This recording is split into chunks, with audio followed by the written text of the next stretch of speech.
Okay, so today I'm going to try and do the impossible, which is get those annoying large and colossal fish from a gas giant.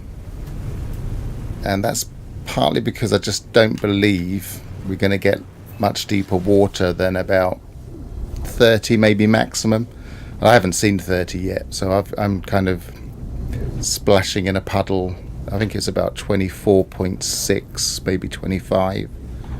It's not near the base, and it's not there. It's that one. Hang on. So let's see what happens.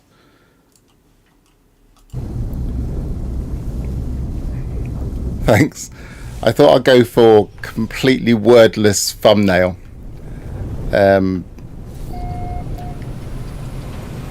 I don't think anybody's fully nailed the current thumbnail mindset. I think everybody's getting bored of the face reaction thumbnails, and misleading thumbnails are being disliked. So yeah, I appreciate the comment. I'm not sure if it'll be a good thumbnail. Alright, here I am on a gas world with my Colossus, because one of the things I'm going to do, I'm going to use this new technology because I have been begging for this for ages, so I'd like to think they heard me. And I'm going to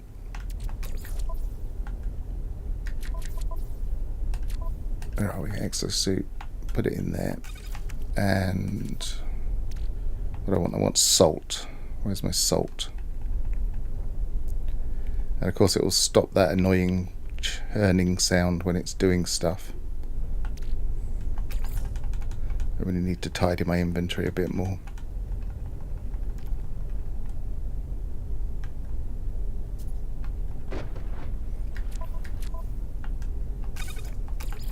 Why isn't it locked? Oh, it's going to have to force me to select it. I already got the 500 salt, right.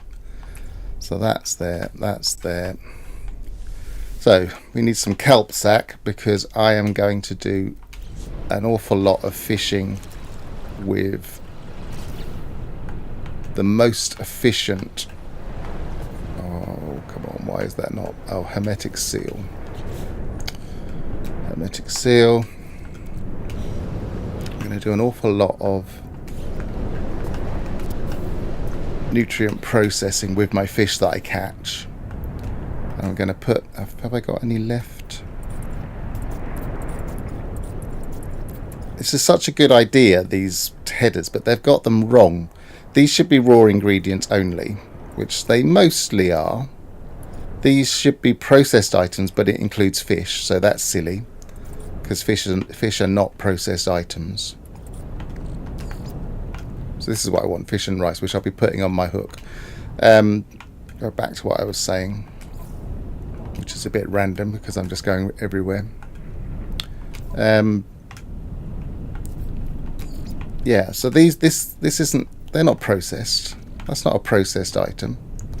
And then complex dishes. Refined flour isn't a complex dish. So they just seem to have got their categories a bit wrong, and they need to tidy them up.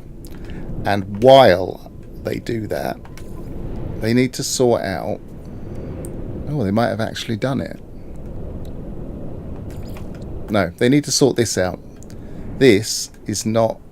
Well, at least in my other catalogue, there's one of these that is not around. I need to double check it, but pretty sure there's still one of these that's not around, and you can't make it. But I'll double check that at another time and redo my bug report. Right, now I should have a large puddle here, which I hollowed out. And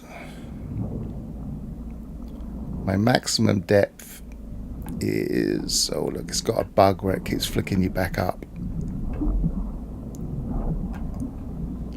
But it's... The seafloor is 25.1 there. It's not letting me go down there today. It was yesterday. But this is a bug that they need to fix. I've had this in lots of water conditions. You just can't get below a certain depth. It pops you back up. At least I've got a recording of that now, theoretically, so I can send that to Hello Games. Now, I don't like using the skiff here, not because it's not useful, because I am going to pop it up. Oh, hang on, don't do it that way, do you? I am going to bring it up.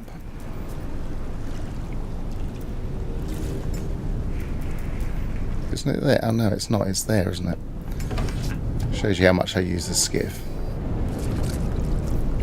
I'm going to bring it up because it's a handy place to store any S-class fish, like for instance this one I caught earlier. Oh, it's not ingredient. It doesn't even let us do that. Come on, Hello Games. We need automatic selections.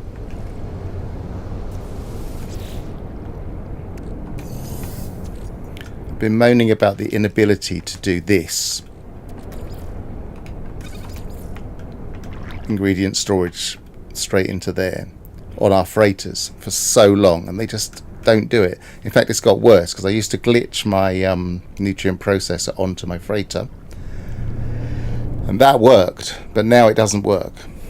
So even glitching it to get around the problem doesn't work. And for those that think that the cache pin glitch is dead, it isn't dead. It's never died. I don't know why people seem to think that that doesn't work anymore. It's never stopped working for me. Right, now I don't like using this just because I can't see the fish, and the technique I'm going to use really requires seeing the fish. I will either jump on the nose of my ship or start building a base.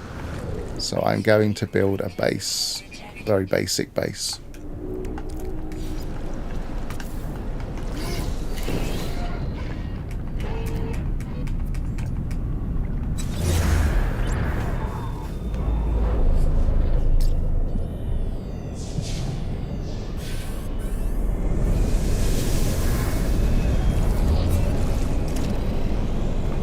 And let's see how that's doing.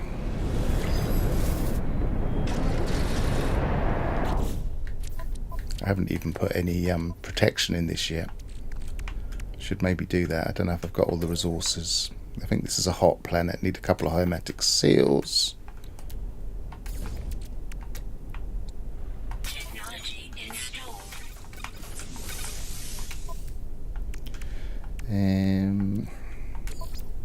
Yep, kelp sack. So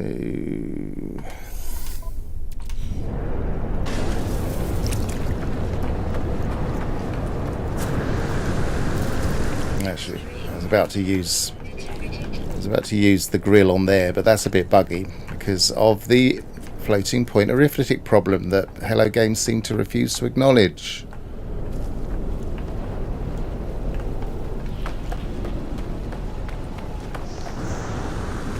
I need a bug specialist at Hello Games, and if you want,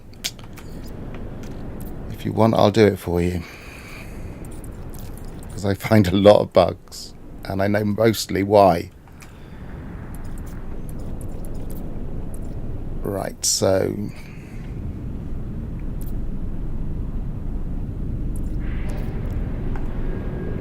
what was I doing? I was looking for my rice.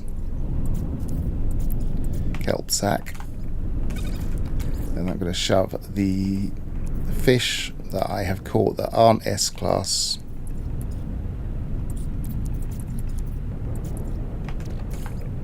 do those fish. Hang on. Oh, I haven't made the kelp rice yet. Okay. I'm trying to be organised, but multiple organisation across different strands, like building a base, etc. It's not working. Focus on one thing. Right. I think it's over there somewhere.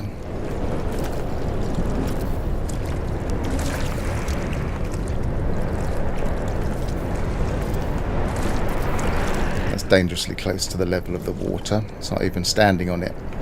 So that's going to have to come up a bit.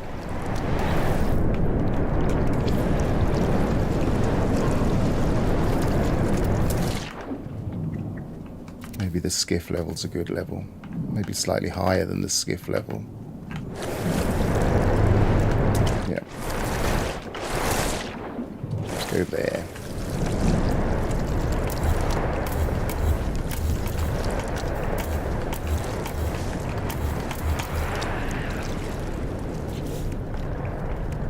These are such nasty planets.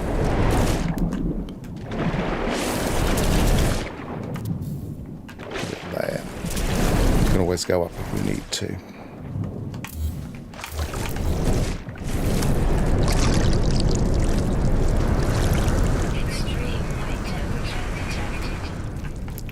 Are we over the hole? Just about. Let's see what we get if we cast. Put the right bait on. Make sure we've got...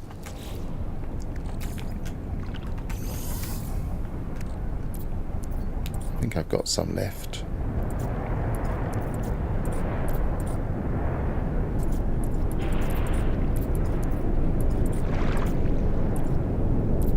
Fish and rice.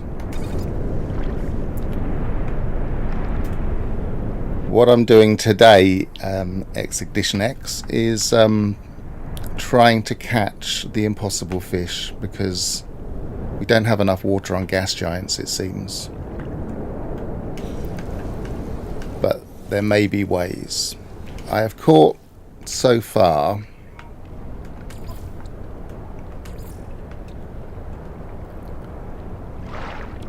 quite a few of them.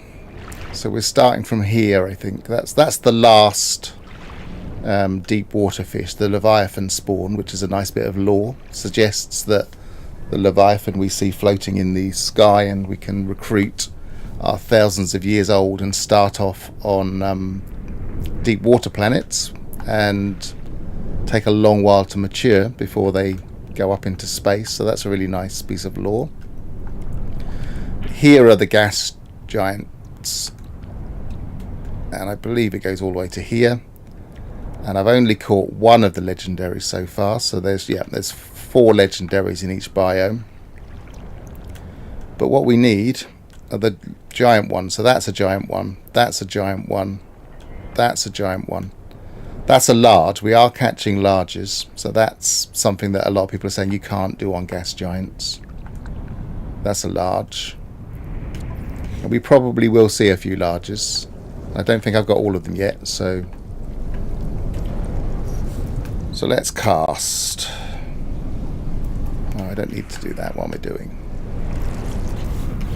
I'm forgetting even how to cast now after having... How do we cast? Oh, we select the right thing on our... There you go, right. So that's going to be 25.3, so that's perfect, and we've got a reasonably good view, and we can see there that is probably a small, and I use the grub to decide on my sizes because I think the grub's quite a nice little guide for how big the fish are. And now the trick is to conserve bait. If we see a small, we're just going to pull out before it gets to this. So you'll watch here, the free fish circle and spawn in, and at that point the bait's still 16, and we can see the bait, and as soon as one disappears, that little tiny one is going to disappear, then it's going to come back here and start eating, and now my bait's gone down to 15. So the trick with conserving bait is to keep an eye out for the ones you don't want, especially small fish, and then there's a pattern for if there are 2, the odd one out is going to be the one that comes up. And if there are 3 different ones, the large one will be caught. So let's try and put that into practice. That doesn't look like a small. I think that's probably going to be a medium. I think the other one might be large. I've got to get my eye in at this height. So it could be large, it could be medium. I think it might be large. No, I think it's probably the same size. It's probably medium. Comparing it to that piece of grub, it's slightly longer than the piece of grub. So let's see what we've got. So that's medium. So we want to look at that piece of grub, compare the sizes to the fish circling it, and pull out if we're going to get the wrong thing. So that's all medium. Still got 14 bait. That's small. As soon as you see a small, I'm going to pull out because I'm looking for large and colossal.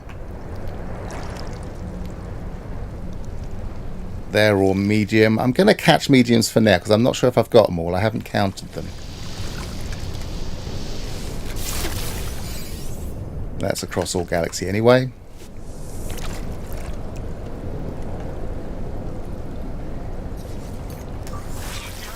I think this is larger. No, it's probably medium. Also, catching mediums will help me get my eye in on exactly what the medium is. I don't know if I've caught that one. Metallic shrimp. Let's have a quick look at what I have caught. I should make a list, but this is on normal. I don't think I'd enjoy this planet on perma, but I think it would be okay as long as you had... I mean, I do have pretty much maxed out most things, so I'm not exactly worried about the planet. But I've got an extreme permadeath save that I wouldn't bring here yet because it's just not got the technology, and I might abandon that one and start a new extreme permadeath anyway because I like that beginning part. What was I doing? We've got 12 bait.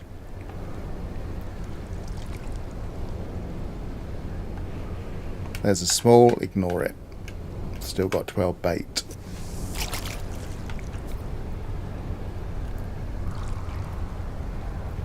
There's a small, ignore it. Still got 12 bait. There's a small. Now, luckily, the water's not too choppy. If it starts to get choppy, it can be very difficult to see, especially catching stormfish, because obviously it's naturally choppy then.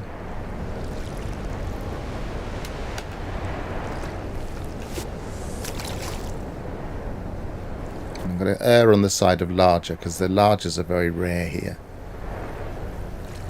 Is that large enough? No, that's a small. I've missed. Oh, I just got it in time.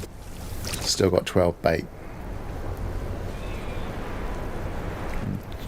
25.4 is not bad. That's probably medium. The odds at this depth are you're going to get mostly medium and small, but you do, at this depth, with the right bait, occasionally get largers and colossals. I have caught a colossal here. It's just going to take a while. But the stream really is just to demonstrate the method and see if we can catch at least one of those colossal fish. This is going to be medium still, I think. Was that possible? No, it's medium.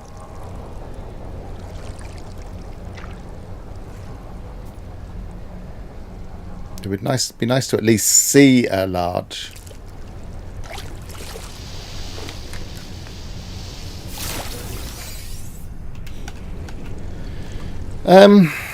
As far as streaming's concerned, I think I could stream the perma if I do it again, but I'm thinking I play this game a little bit differently to a lot of people, and I often find myself on Reddit saying, "Oh, do this," and people are like, they're just a bit confused because I don't play the standard, what most people would consider the meta way. And so I feel like if I did a normal, slightly less fraught stream, it could be more useful as clipping it up and using it for tutorials. For instance, the way I approach the early game, it's very different. Oh, I think I lost one there. It's very different to a lot of people.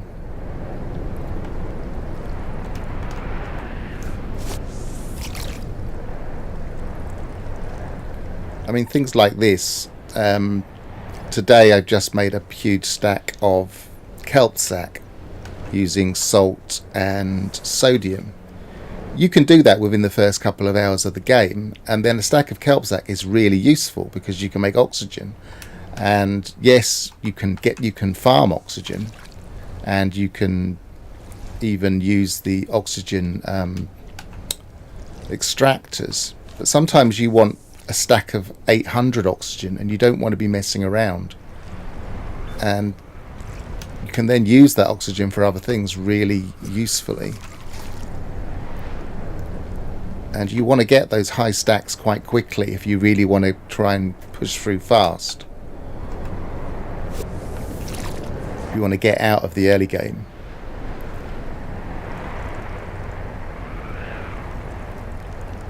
And most people don't even know you can make kelp sack because it's not part of most people's plans. Have I just gone off of them?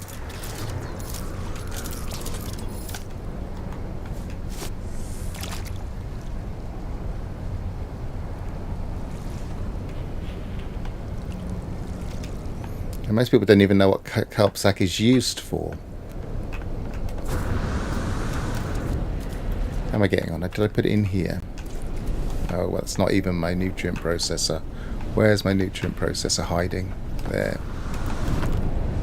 Maybe I should put that on my thing. Okay, so I've got kelp rice now.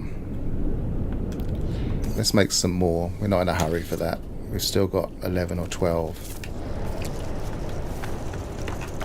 of the fish and rice.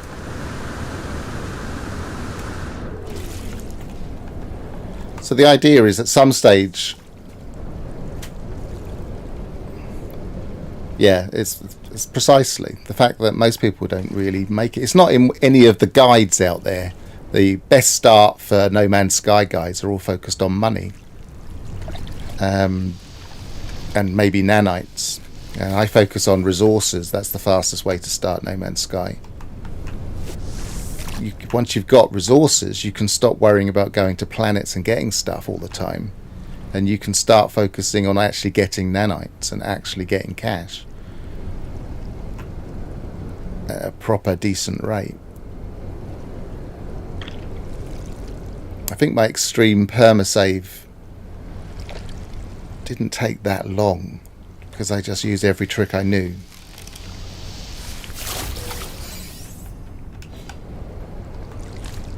To get to the centre, that is.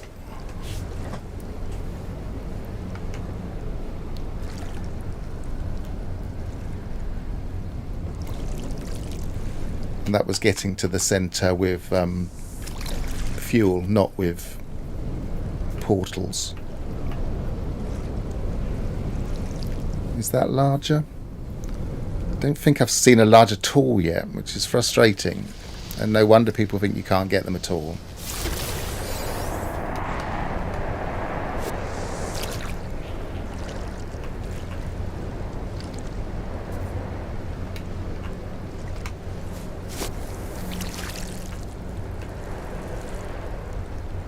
Right, so I'm going to try. I've got enough mediums for now, even to start making my bait.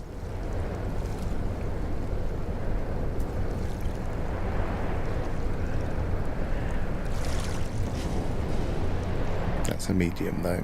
I was looking at the wrong fish for a second.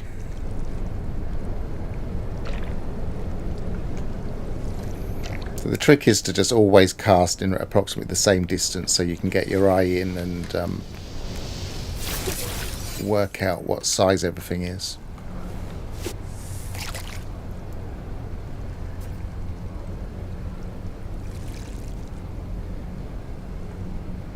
So they're all mediums. Let's see if we can really conserve these last three.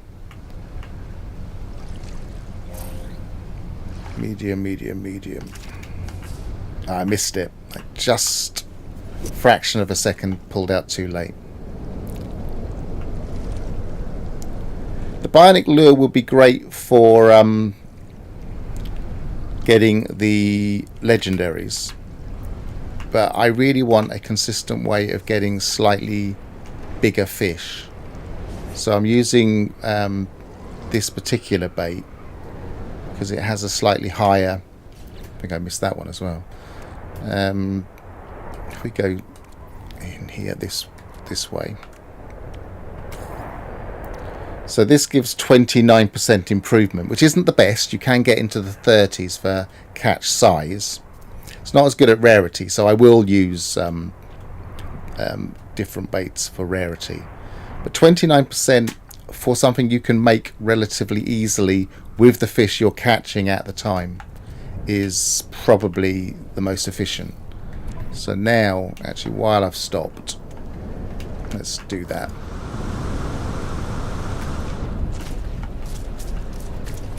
It's cleared up a little bit. I can almost see where I'm going. So we've got the kelp rice. We've got 100 of those. Put those in my exosuit. Start making some baits. Start clearing some space with the ones first. I've got one of those. Actually, I'll do that tab. I've got one of those.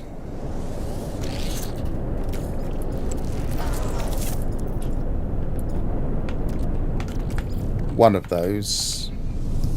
So I'm even thinking, let's be efficient by starting to look for the ones while they're cooking by using the extra slot, because it's just going to take forever.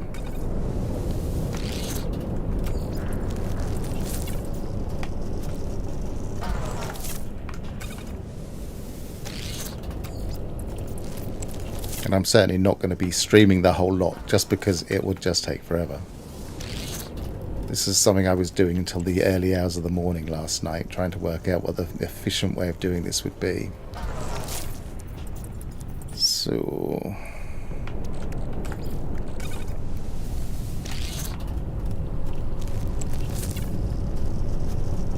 I've got 13 more, so that should last us a while. Have we got any larger stacks of fish?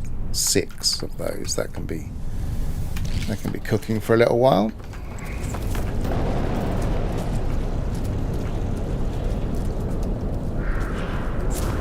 Couldn't even see my platform then. Come on, come on. Ah! Getting up to that platform might be tricky with the heavier gravity. Yeah!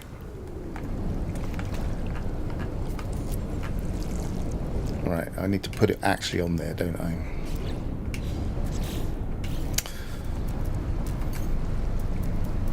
Right, bait.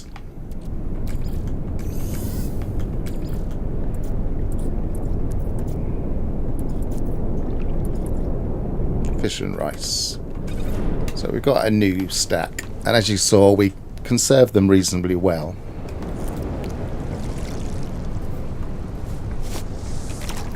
It also helps clear out space in our inventory to make some, so it helps in 2 ways. Yesterday I was doing an awful lot of sending fish up in a rocket. Yeah, gravity is different. It doesn't matter that much. As a lot of people say, "Oh, I can't get out of a hole." Well, you should be able to get out of a hole as long as it's got a smooth side, just like we can climb mountains. But yes, it is different on these. I don't notice it quite so much on this save because everything's maxed out, but it is stronger. Also, the moons of gas giants, if you find a point of interest, like a building, like an abandoned building, even some of them will actually have proper buildings, they'll all be at a slant because the gravity is too strong from the gas giant and it makes everything wonky. And whether that was originally a bug or not, I have no idea, but they've left it in as a cool little thing, which actually makes it difficult. I was in a settlement the other day and I couldn't get round to the terminal without going around the long way because there was a dangling thing, and because of the slant it was just in the way. I couldn't get around it. It's very odd. So the horizon is a bit off compared to the buildings. And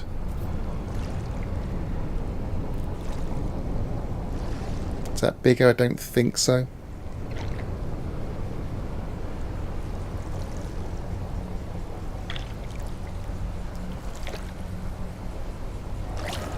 Well, that would certainly bypass the water bounce thing, but I don't get that all the time, strangely. And also, I don't really need to go down there. You can see what the depth is here because of the new gauge. You just sit on the surface and it tells you what the depth is where you're sitting. I don't think that was large. I might have just screwed that one up.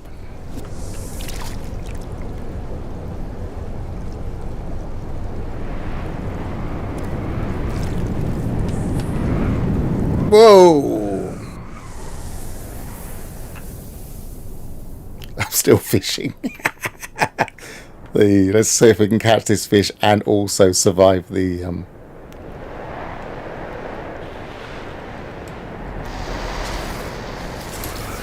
Hey.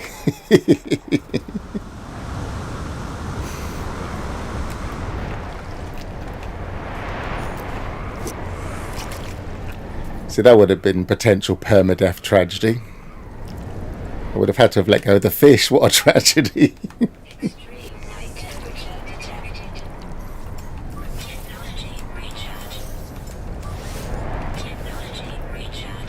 That's a bigger one, surely.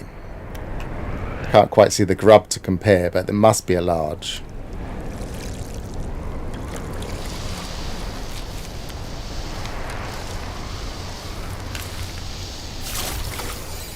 So there's a large, but of course it's a common large.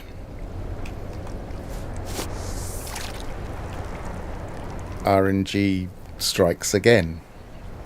Waited all that time for a large. Doesn't add anything to my catalogue.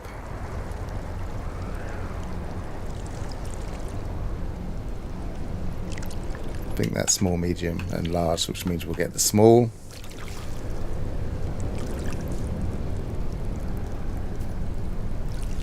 They're all medium.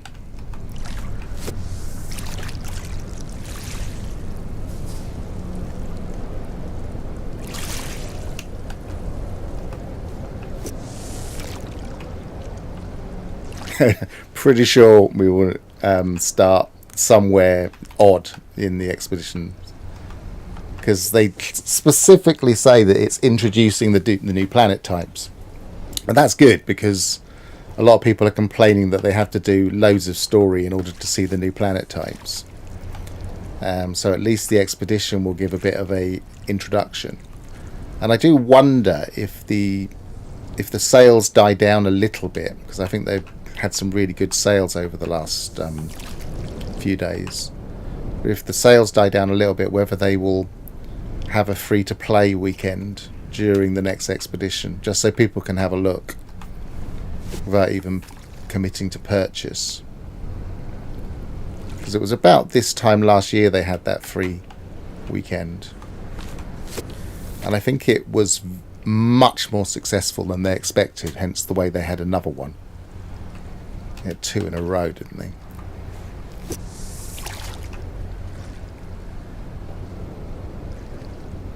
As I always say, in their end of year statement of accounts that they have to send to Companies House, and they sent late this year, tut, technically illegal, they would have been fined for that. In their end of year accounts, they pretty much say that the reason that they do all of these things for No Man's Sky is because they know that making future games is so fraught with potential problems that No Man's Sky is the best way of marketing a future game. See how slowly that went down after this little gravity storm. So I think they do things like this, like Worlds Part 2. Slow. Specifically for the marketing. Obviously they do sell versions of No Man's Sky, but it's mostly for the marketing. So they keep their name out there, keep Light No Fire in people's minds, and hopefully will make that a financial success. People say they don't need the money, but they're not making as much. They didn't make as much 2 years ago, put it that way. That's the trouble with the end of year accounts thing, is that it's always 2 years old. It's always not last year, the year before. It's like a year out of date, but by the time you read it, and it would have been before their last free to play, for instance, before Worlds Part 1, I believe. And obviously that was pretty successful.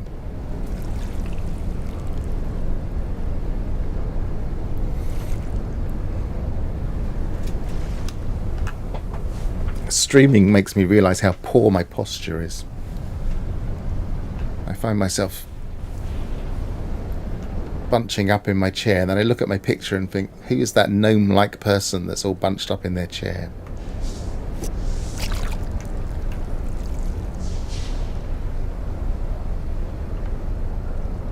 I bought a decent chair for a reason, and I don't use it. I just kind of scrunch up on it.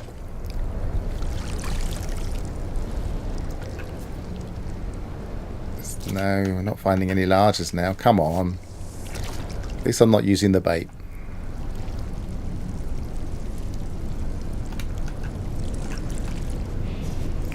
So where are we? Another thing I've noticed that's a bit of a bug in this version of the game, at least for me, is the bottom right hand corner. Occasionally it tells me I've got a settlement fight, but it says unknown numbers.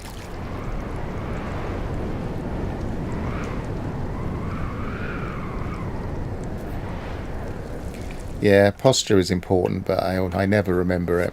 I'm always slouching. I should really put my head back on the thing, headrest, etc. Oh, NVIDIA's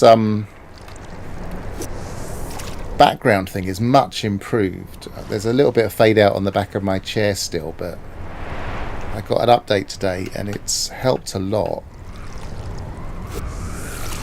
I can fade out the background of my room if I need to, a lot better than I was able to.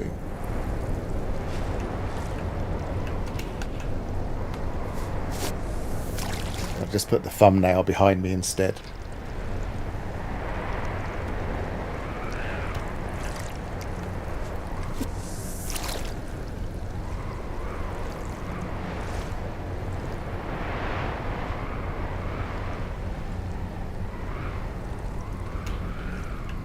I don't think that was large.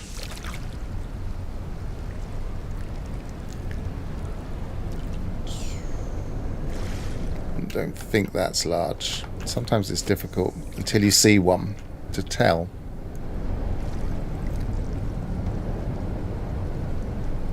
That's small.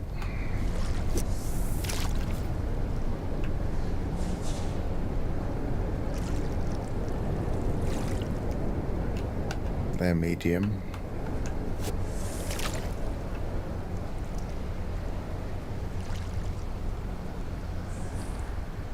I think that small, medium and large perhaps would probably be small.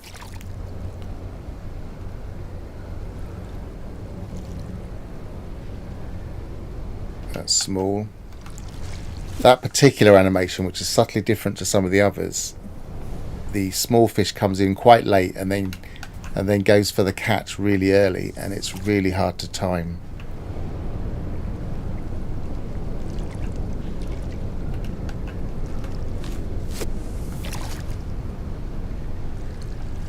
It's like they know people will try to do this.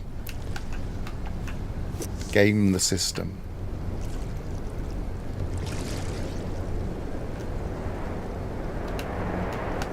In case anybody doesn't know, if you're using a controller and you use the left on the D-pad, you can swipe through those things on the bottom right and get rid of them like this, or see which one you want to read.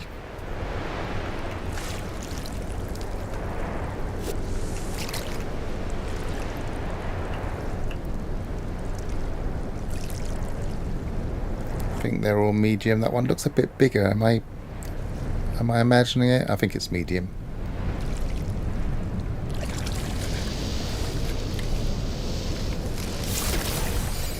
Yeah, medium. See, I'm already slouching a little bit.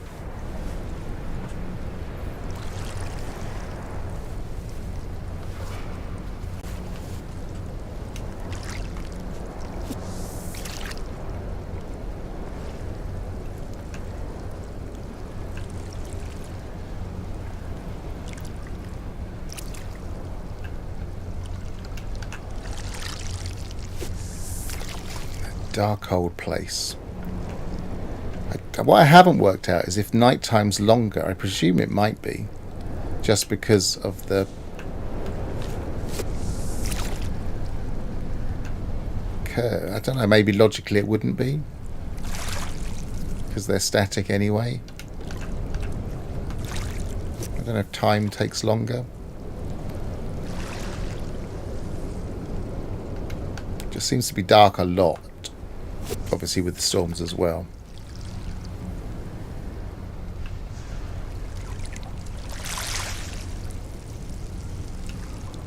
Oh, I don't think that was right, but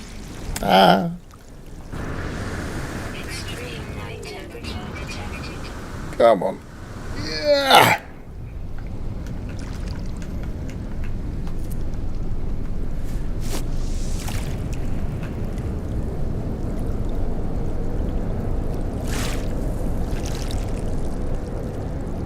It's going to be medium.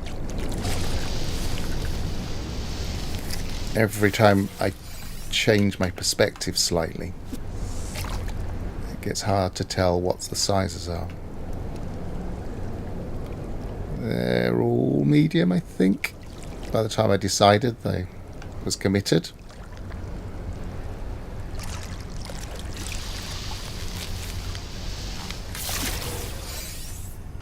Alright, let's get some more bait because we're running very low now. How much have I got? Have I got none left on here? No. So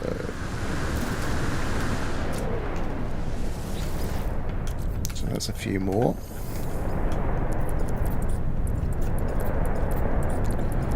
I used to just collect all of the A and S class, and I decided yesterday there just wasn't enough space to keep all the A class now.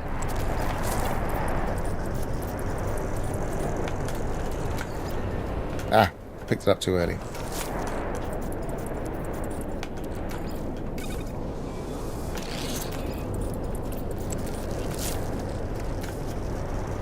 I did it again.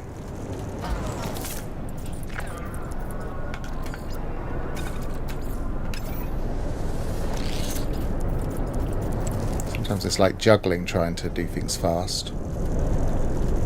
You lose track of one thing and everything goes wrong.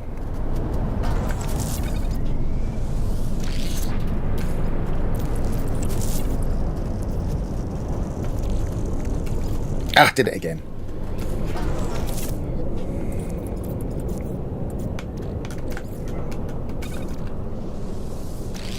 We've got a good number here. Maybe put that one... No, we'll get rid of these two because they're taking up space. 3, 4.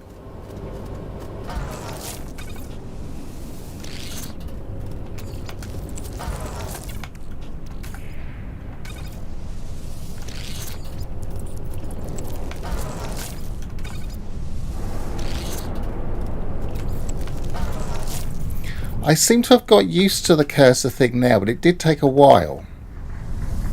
I didn't like it, and I was hoping it wouldn't take long to adapt. I seem to have adapted. I don't really think about it now, so I think if I stopped playing it for a while and came back, it would be a pain. And I think it might be a bit of a pain on my Steam Deck, which I haven't played since the new update.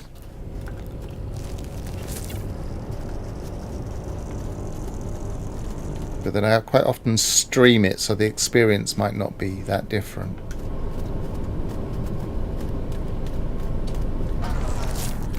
Right, so that's in there.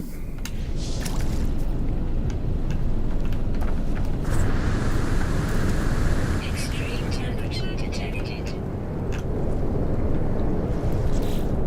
We need to actually, let's use this one bait up while we're here. Catch whatever comes.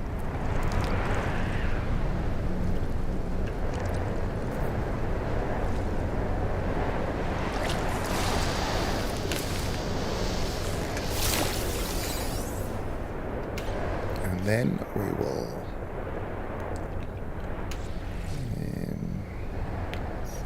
gotta focus.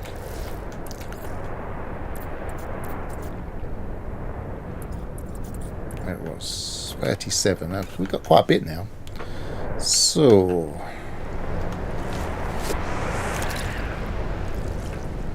let's try and hit that spot consistently.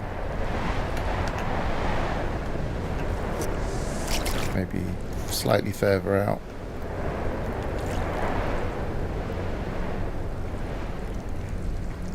I think they're all medium.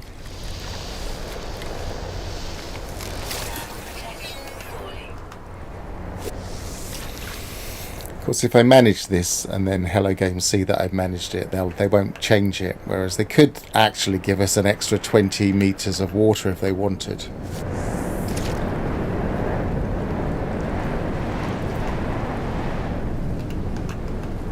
I'm not gonna. I don't want to build a shelter because it just gets in the way of seeing your fish. Don't force me. I don't want to have to use a moon pool, for instance. Sometimes the fish just go outside the round area and you can't see what sizes they are. You can't conserve your bait.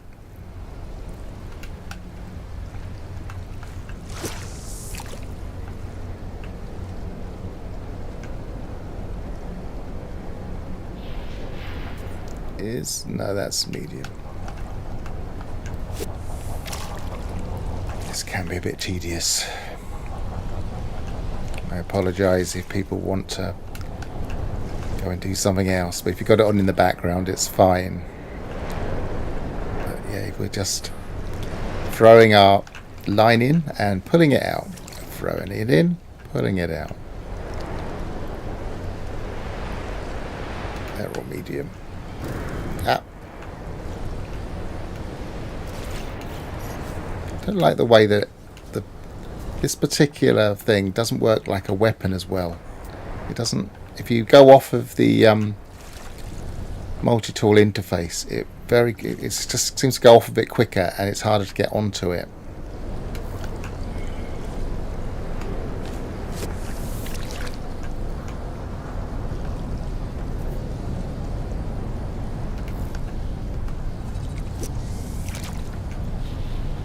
So, oh yeah, there's a sentinel over there.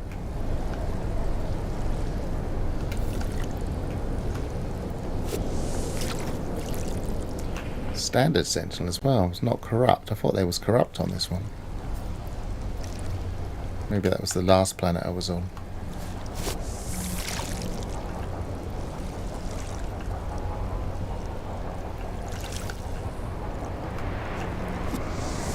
I mean, some of the user interface things that they've done recently have been actually quite good. But the thing that's really frustrated me was this reversal on the quick menu, where now everything is, they're assuming that you've started filling up your inventory from the top and your newest things are at the bottom. We really need to choose that for ourselves. We should have a choose from top, choose to bottom thing, because I don't do it that way. I organise my menu with my space at the top because it's above the fold. And I think that's a logical way to organise your menu. If we look in here, all my space is at the top here, and all the stuff that I keep is at the bottom. And so if I'm here and I want to add something, not that, if I want to add something from my exosuit, I've got to stroll all the way to the bottom to get the stuff that I am mostly using at the time, which is just daft. Whoever thought that that was a quality of life decision needs shooting.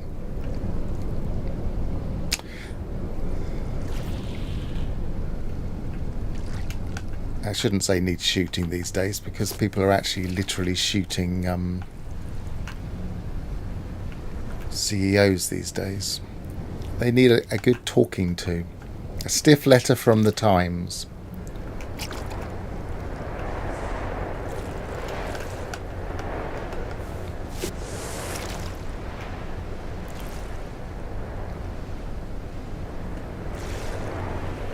I can't imagine anybody that does it the other way around. And That's three of us.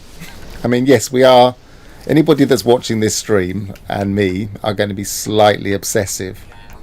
Oh, by the way, talking of obsessive, I think I finally cracked damage bonus. I was working with a new staff I found, which is near perfect damage. Doesn't have a perfect layout, but it has a pretty good layout. So I thought, right, I'm going to work out how, for instance, the damage potential works on at least one weapon. I think it's this multi-tool. No, it's not this multi-tool. Let's have a look. Break up the monotony for a second. Not there. Is it that one? Yes, this is it. This is near perfect in damage under the hood. I think it's in the top 0.01% perfect. But the supercharged slots are just slightly off, and that's, if that was there, that would probably be perfect. I wouldn't want it in a line necessarily, I don't think, but it's just one further away. But I thought, okay, let's work out how this number here works, and then if we can work out how that number works, we can work out how everything else works, because I imagine this is the key to working out how everything else works. And I now have that calculated, at least for the main neutron cannon and the first this one, the P-field compressor, and I presume the rest work exactly the same, but I haven't sat down and worked out exactly what my modules are yet. So we are nearly there. We nearly have an understanding of damage for the first time.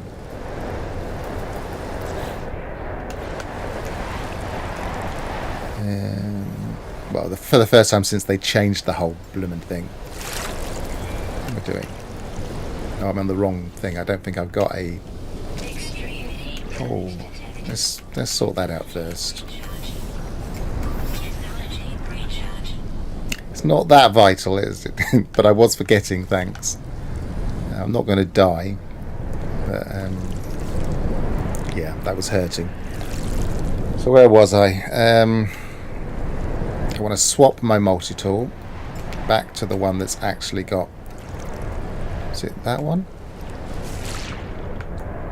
Yes. Actually got a rod in it. And all my bait. Oh, another thing. Let's break it up a bit. This technology is so weird. So now, currently, I have marine pie in there. If I was to go fishing, I could get 14 hours, 10 minutes of 51% breathing efficiency with 100 marine pie. So again, fishing does kind of help, because marine pie is really easy to make if you've done a lot of fishing. And I could spend an awful lot of time underwater without having to recharge as often.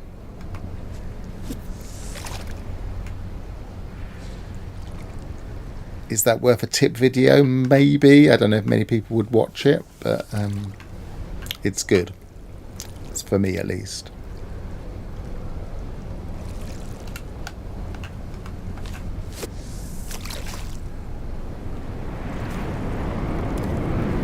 What I should probably do is find a heat protecting one for this planet.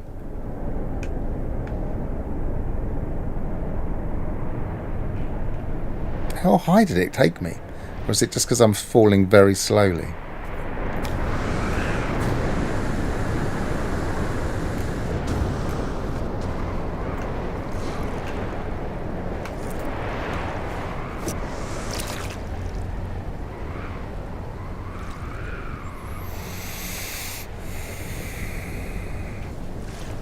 Oh, it's all medium. We just want a large or a colossal. I've caught you before. I will do it again. Is that larger? No.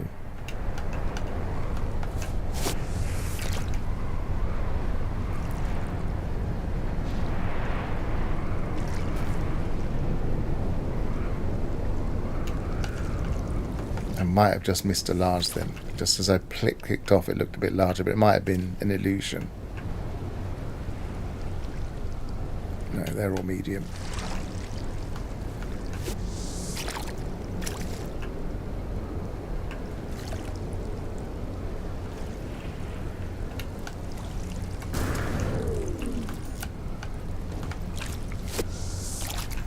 Yeah, so I've not fully investigated how that nutrient feeding thing works fully, but when I get onto my other save, missed that.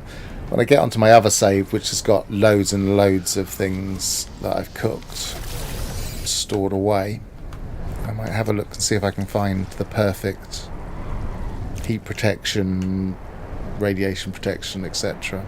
There's a really nice one that increases sprint speed, but on my main save I have a stupidly high sprint speed because I've got optimized for that.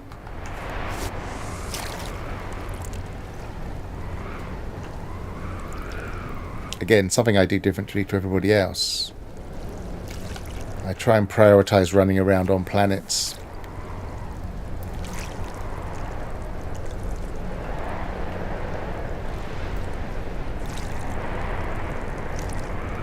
Yes, I have seen the fauna scam ones. I just missed that one as well. I think how does that compare to the technology? Hang on, let's have a look. Where are we?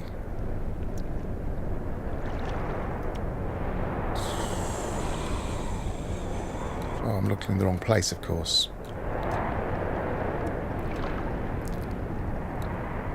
I haven't got perfect on this one. So yeah, what you want is something that does at least 3,000, I reckon. The maximum across, if you've got perfect ones, which I haven't on this save, then you would have something like that. You'd have 9,000 in each of them and a scan radius as well. So that's nearly 8 in everything, nearly 9 in one of them. So that's a good module. That's a terrible module because it's only got the 2. And I haven't got any X modules on here. I haven't gone into it on that much on this particular multi-tool.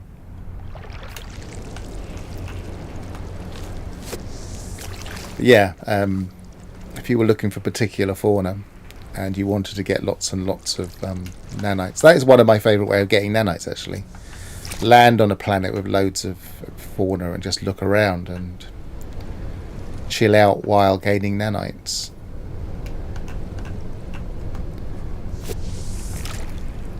When I get a little bit bored of looking for these super large fish, I will show you the caves here, because the caves are great.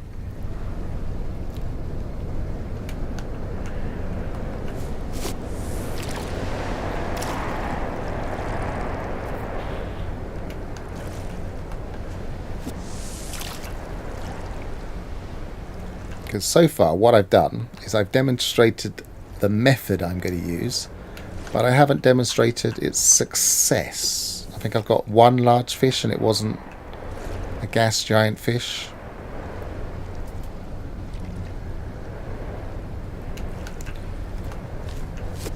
I guess there's a bit of a balance here. People that are going to try and get all of their wonders completed are the more obsessive players. People that want the cool helmets, like this shrimp helmet, are not necessarily the most obsessive players. And the trouble with getting all of the legendaries, which is rewarded by one of the helmets, you pretty much have to be obsessive at the current depths that they're giving us on gas giants.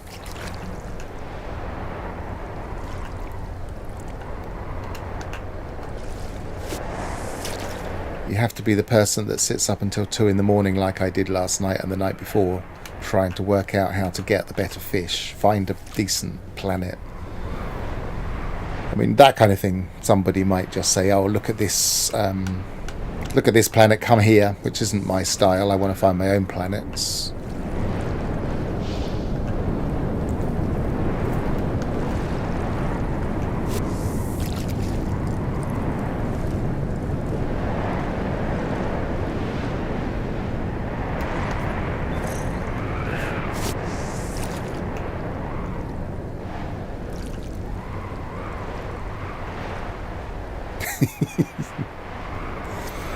I did used when cooking was. Oh, I think I missed that one. When cooking was my main form of getting nanites, I used to have a macro, and I always used to feel a little bit that it was cheating, but there was no other way of getting huge numbers of nanites that you needed to do things, and so I did a lot of cooking.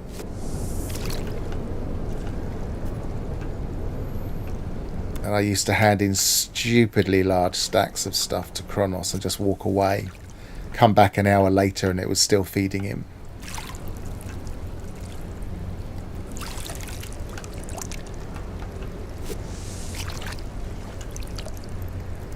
I quite like what they've done with having a market, because it gives you a little bit of a project for those people that like it.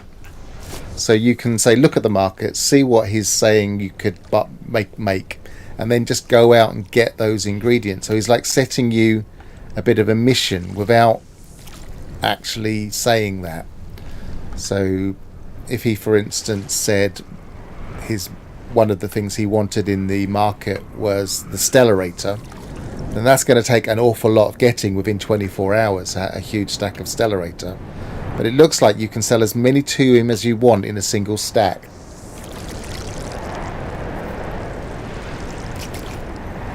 Yeah, 4,500 nanites is nothing. You say that like it's a lot.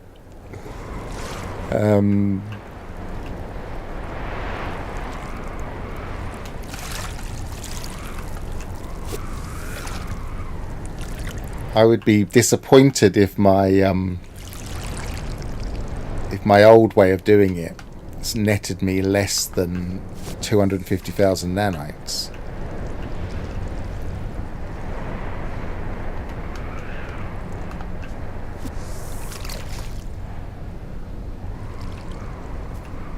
Nowadays you can get 3,000 nanites just by having a nice time on a planet looking at fauna.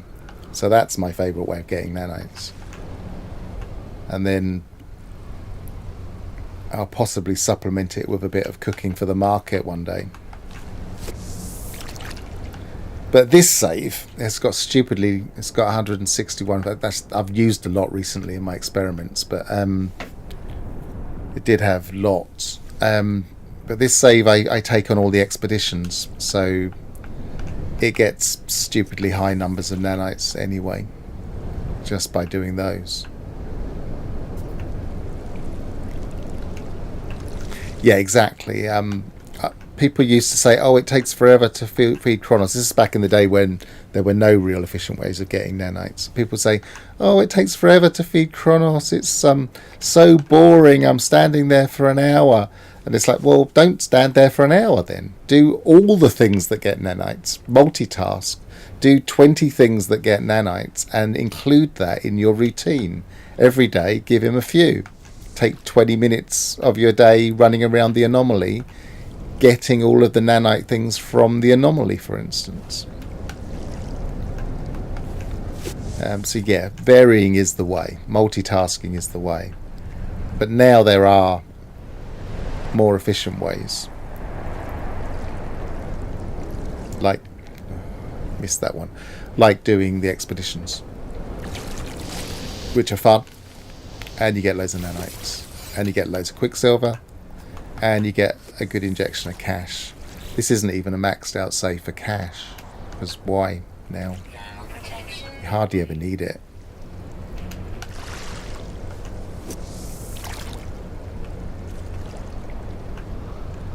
Yeah, and that's what I think happens, is that a new player who wants to min-max comes along, reads a few guides, watches a few videos, learns how to make huge amounts of cash using one particular method, like some refiner crashing the market method that used to be perfect.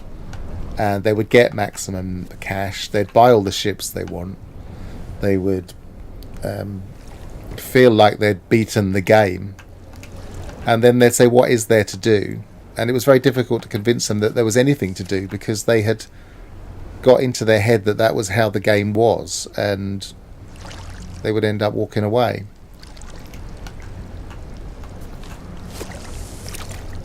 And they probably wouldn't, because they hadn't built up to it, do this. This is just stupidity. And only the idiots that are left behind after 5 years do this.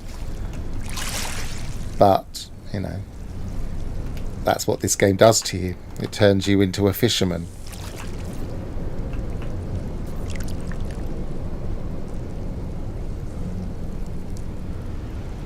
I don't even like fishing.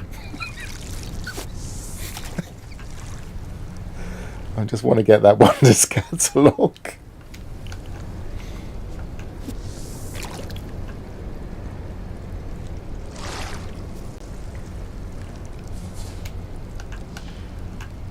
Yeah, I don't like runaway mold farming, but I mean, it's good for those people that really want just to get loads of nanites. I don't begrudge them, but I don't like doing it. If I see some... well, here we go again. If I see some runaway mold, let's sort out this while we're doing that. I will farm it, but it's not very effective. Personally, I don't think it gets you that much, unless you find a really big clump.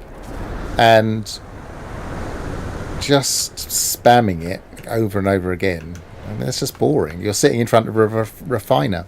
I used to say that about crashing the market. It's like, so what you're saying is, you want me to build a base that specifically crashes the market, that, I don't know, turns chlorine into nanites, and you want me to spend hours just refining things. That's not a game. That's boring. The other one that I can see why some people would like was scrapping ships on a space station, looking for... Oh, I missed that one. Looking for nanites through farming the modules. It's like, yeah, okay, I get why some people really, really like ships, and they will just sit at that space station looking for ships anyway, so they might as well be scrapping ships. But that's boring. And you're basically buying nanites for cash. Even if you're clever and you step up the amount of cargo you have by spending the upgrades on the newer ships, which is the most efficient way. I wonder what that milestone was. Didn't say. Oh, here's a big one.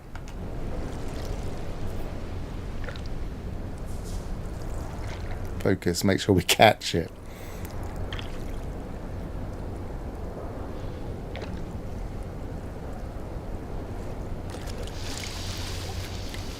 If we catch it, I'm going to do something else for a little while. If it's... Oh.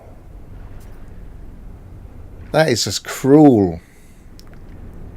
That was definitely large. And it gives me bleached coral. Is this what fishing in real life is like? Yeah, well, I can understand why if you just want a load of nanites, then curious deposits work. I just find it a bit boring and cheesy, but they do other things that are cheesy. So in this save, I gave up worrying about my morals and started doing... That's what I'll do now, because that coral has annoyed me. I need to calm down and go to a space station or something, and then look at the caves. Come on. Right.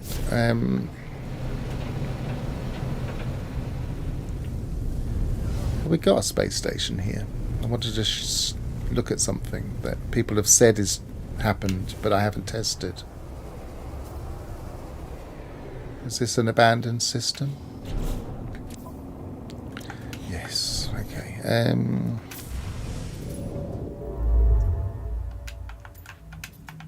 Is that one abandoned or no? Yes. Let's go to any old system. Right, go there. I wanted to look at the guilds because people say that it's changed, and the only thing they really noticed is that things don't refresh as quick, and I want to see if anything else has changed. Hostile ships approaching. Here's a tip if you don't want to engage that I saw Jason Plays does a lot. You just fly as if you're going to try and fly straight into the ship. I missed it, and it disappears, and you don't have to fight, and you don't have to get away. That was a revelation. I don't know if everybody already knew that, but for me that was like, you mean I could have been doing that all along?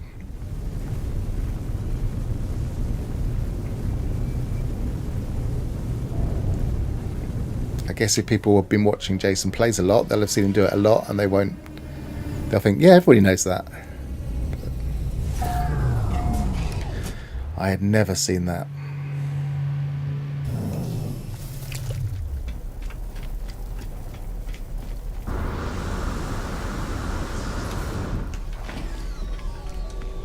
Okay, so apparently, if for instance we take that salvage frigate module, which is what most people use this method for, so that was lucky to get one straight away. Maybe we'll take the other things there. Actually, let's take everything and see what happens. Product received. Product received. Product received. Apparently, that doesn't reset if we reload or go somewhere else. So let's go somewhere else. That'd be easier.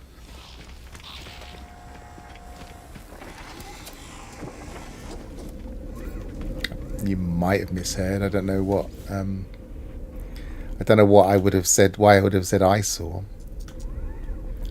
I saw.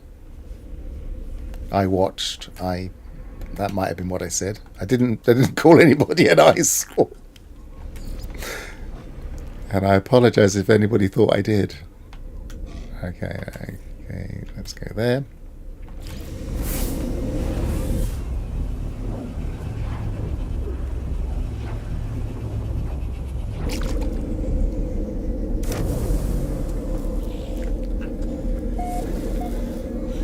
Okay, so theoretically, if I now go back to that station I was at, and previous system, message redacted. Retracted rather. Got redacted in my head because the game has redacted things. Right, so can I get anything from you now? No, I can't. That is another one of those slightly cheesy things that was just making me a bit frustrated.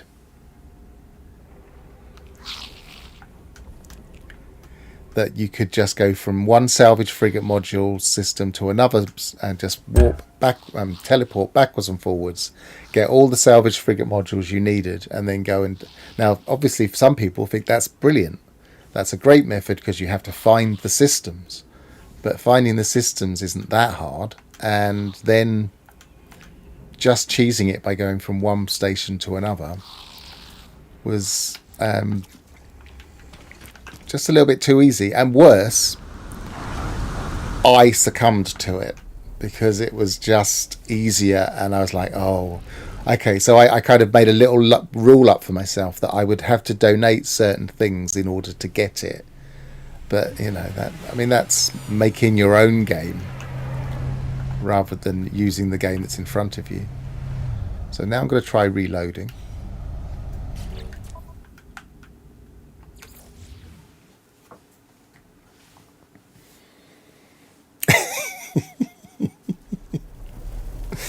I watched Jason Plays doing this thing that is worth knowing because he's a great streamer and you should all watch him. And for the record, I think he looks fine. Hey, that's still the same. Excellent. I wanted that. I requested this. Some people might be upset with people for requesting this, but this is exactly what it should be. Salvage frigate modules shouldn't be that easy.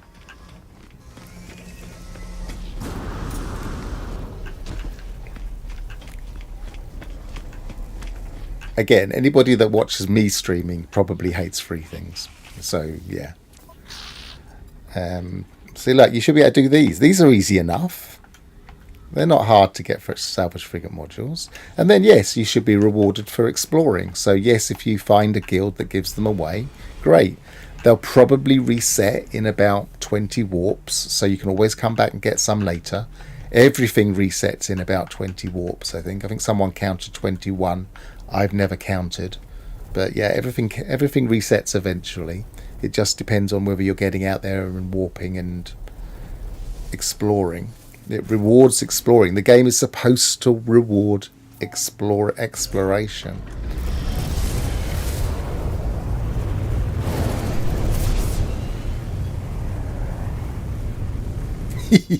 Yes. An audience of slightly obsessive people who are trying to work out all the little tricks of the game. Where's my... Oh, I'm not in the same system, am I?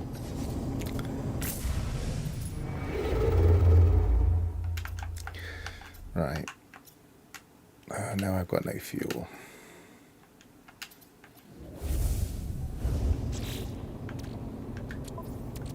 And put that out of the way. I don't really need it. Delete that because it annoys me. I never want to see it again. Put that in my ship because I just bought it. Or I just given it. I don't really need that. I don't know why I grabbed it for the experiment, but I might use that later on another ship. And okay.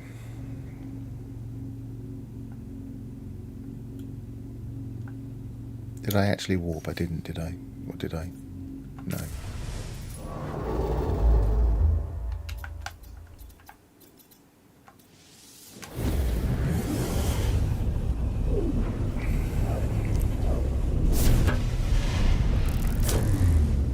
What's... Well, have I warped into my freighter? I hate that. The freighter should not be in the same spot as the load-in. That's a bug as far as I'm concerned. It happens in very, very unusual circumstances where the freighter and the spawning point are in the same spot.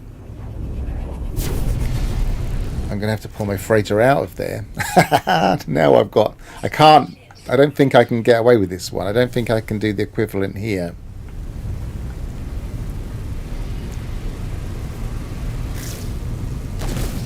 I don't think if I fly into the... I've lost the thing. Where is it? I've even got one of these on this save. Is the bridge even visible when you don't?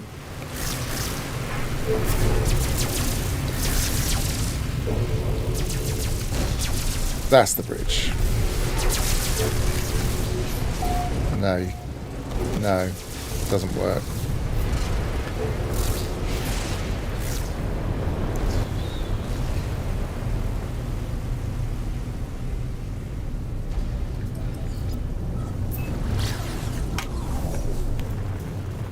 Right, so I'm going to have to call in my freighter. And then I'm going to have to warp. Which is... Oh, actually, I could warp in my freighter, then it'll at least put it in the right spot still.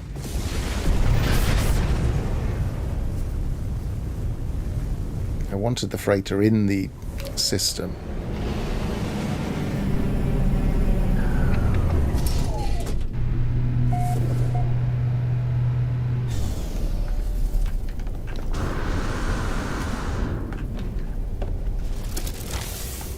While we're here, anybody in Hello Games that happens to have a look at what's going on with streaming at the moment, we really want to be able to take something that goes into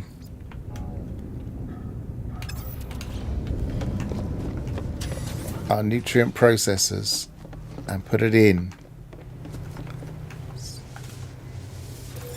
We want to be able to take that. Where has it gone? Probably somewhere else. There. And put it in there, in the nutrient processor, like we can at our bases. This is just a base. Let us do it. I can't put it in without moving it around. I have to go into my inventory. I have to put it in my exosuit. It's just annoying. We can do it at our bases.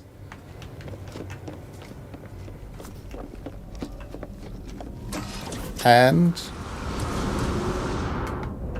tucked away here, I even have a nutrient processor that I glitched in so that I could do it before. And you've taken that away from me. I was able to do it by glitching, and now I can't.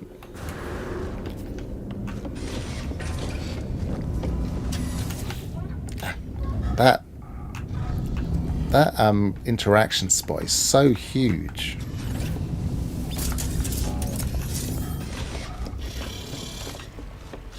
I was going to warp, wasn't I?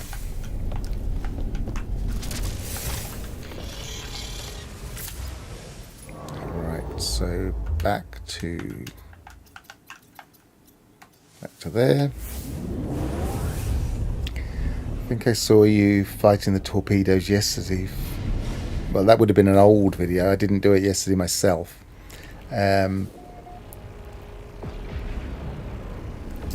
Yeah, the problem with the pirates surrendering now is that you can't get that maximum reward that you used to be able to get, which is frustrating, because we used to be able to get 3 cargo bulkheads if you managed to achieve... Most people didn't even know, but if you achieved the reward without any damage to the other freighter, then you could get 3 cargo bulkheads. So it was a really good reward for having a really, really tough fight. And in Perma, which I used to do it in, I think that video was in, that was really difficult. So it was really challenging. And it was one of the few things that this game had that was a genuine challenge. So it was very frustrating when they said, okay, we'll just have the thing give up, and taking away that option. I would prefer if it said we want to give up, and then you could say yes or no and continue. Which base is it? They're both random G bases. To get a bit closer, if I go to the wrong one, I can always show you the caves.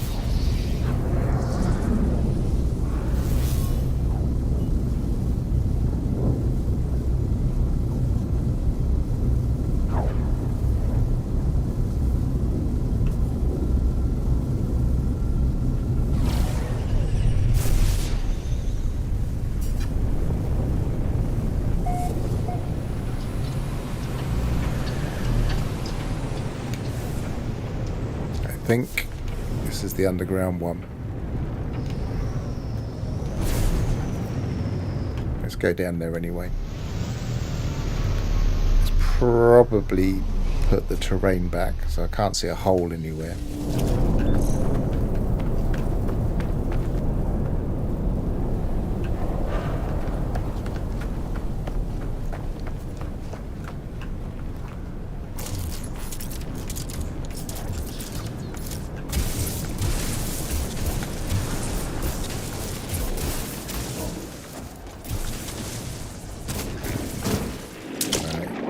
This isn't the nicest cave in this planet, but it was the one that I found had slightly better ability to fish in. Where is it? Where's my base? Must be under there. There it is. It's underwater. There was one that was above water a while. They deleted it. So I was fishing down here, which works. One of the problems I have with the moon pool, you have to kind of get a really good angle. I suppose I could put a platform in. So if we fish here,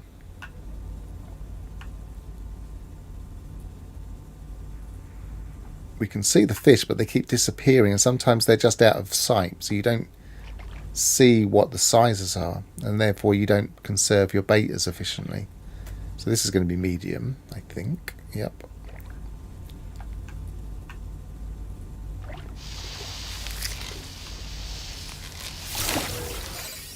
And if you fish in a moon pool, you lose that bottom left-hand corner, so you have to use that left hand on the D-pad to bring it back again, so you can see what your depth is. So it's 8.5 U's there, so that's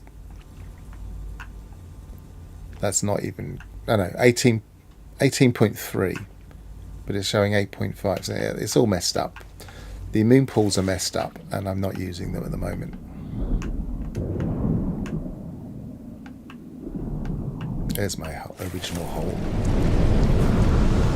Extreme temperature detected. Ooh. Is that actually the hole? Doing a bit of visual glitching. Extreme temperature detected. Come on.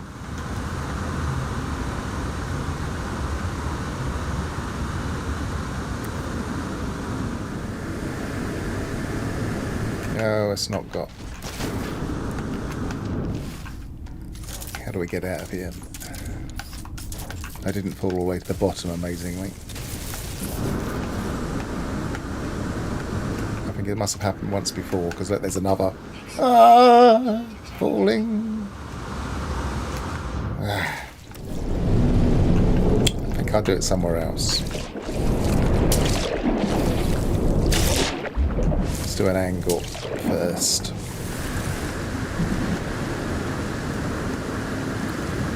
There's definitely some glitchery going on here. Go on, in you go.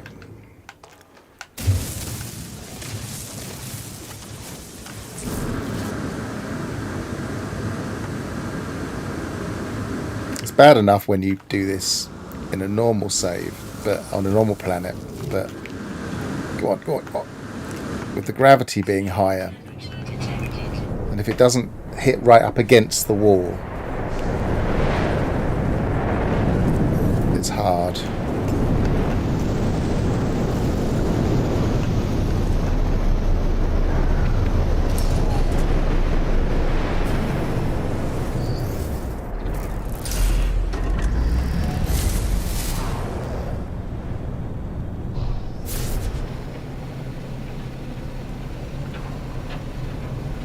Let's have a quick look at the what that save beacon was. I'm not sure if I remember. It might have been another depth.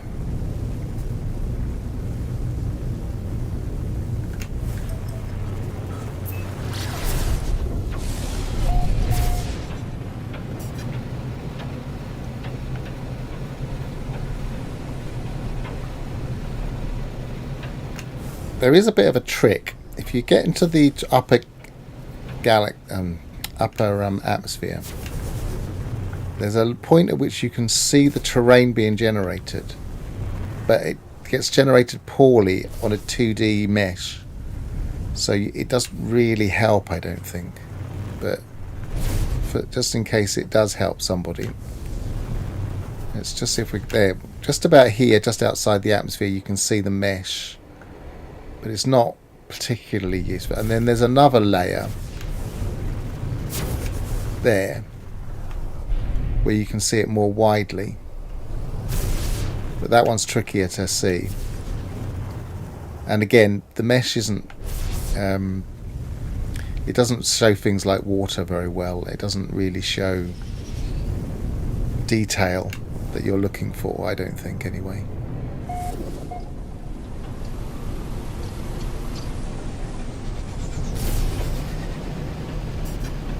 It might have helped me find...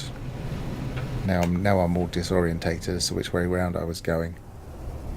It might have helped me find the depth I was looking for. Which base was which? Does anybody remember? They both begin with G. That's 643. That's 20. I'm assuming I'm closer to my destination. I don't know.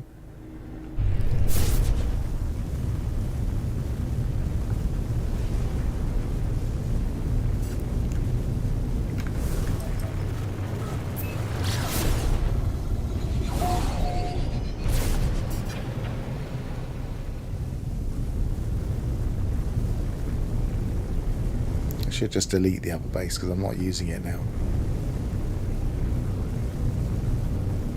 And I should rename one.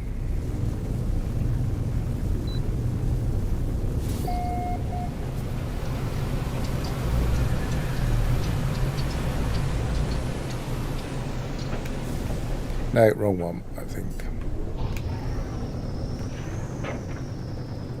Yeah, wrong one.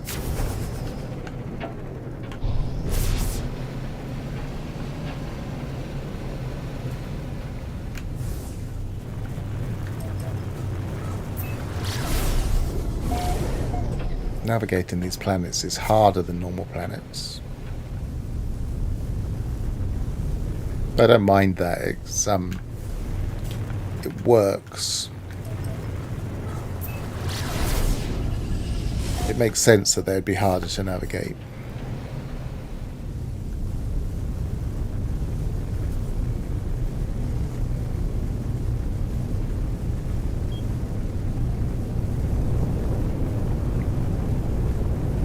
You say they've improved the re-entries, but you don't see anything in third-person perspective.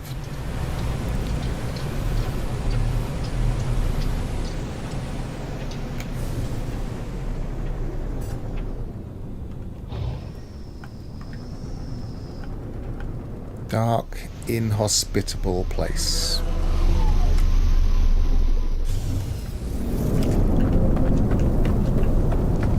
Now, where were we? Have we got enough? Yeah, we've got 19 bait. So back to the grind for a bit. Let's at least get one large. Then we can call it a success.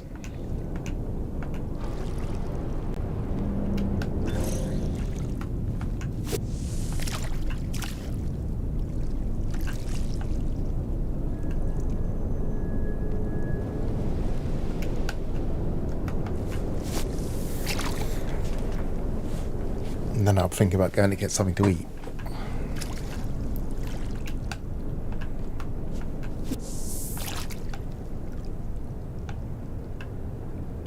And it won't be fish and rice.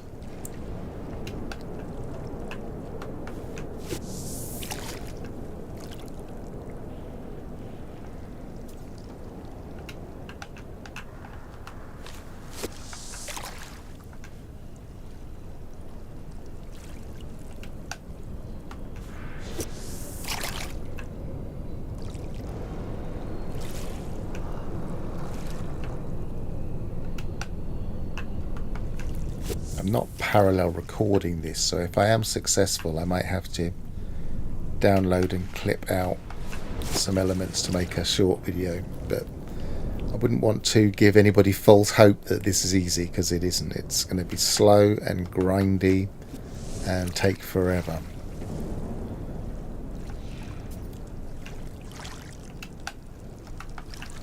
I think one thing that they could do to make fishing just slightly less random is give us a biome specific bait, or even a biome specific lure that we have to get for maybe getting 3 biomes worth of fish or something.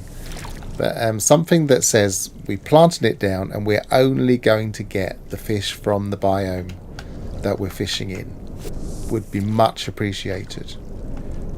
Just because it's so random. Is that big? I don't think it is.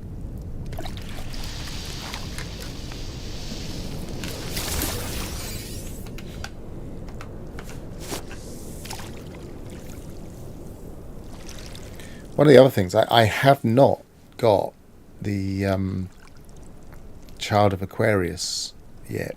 I interpret the Child of the Aquarius notes in the patch notes as being dredged without bait in a shallow sea. And a lot of people have said that they were successful with that, but that doesn't necessarily mean that works. That just means they were successful with it. Plus, perhaps a planet-specific reward from damaged machinery one-time use. Maybe. Yeah, anything that... I mean, I don't mind grinding for it as long as we can just affect it. Just have that slight edge. So yeah, that could work. Or something that the guild gives out. Something that only the guild gives out, perhaps. That's medium, isn't it? Now that the guild isn't quite so cheesy, then that could work. Something like that. A special bait. A special bait that specifically says used for hot fish. Used for frozen fish. And we only get a few of them from the guild at a time. Of course, some people would just duplicate them, but it never bothered me that much that people duplicate things like that. It's just I just don't see the point.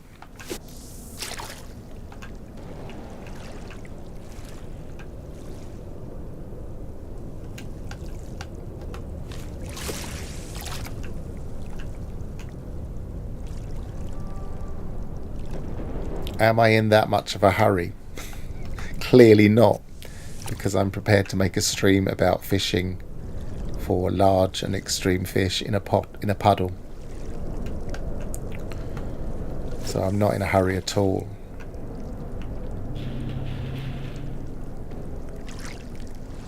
But it does get frustrating.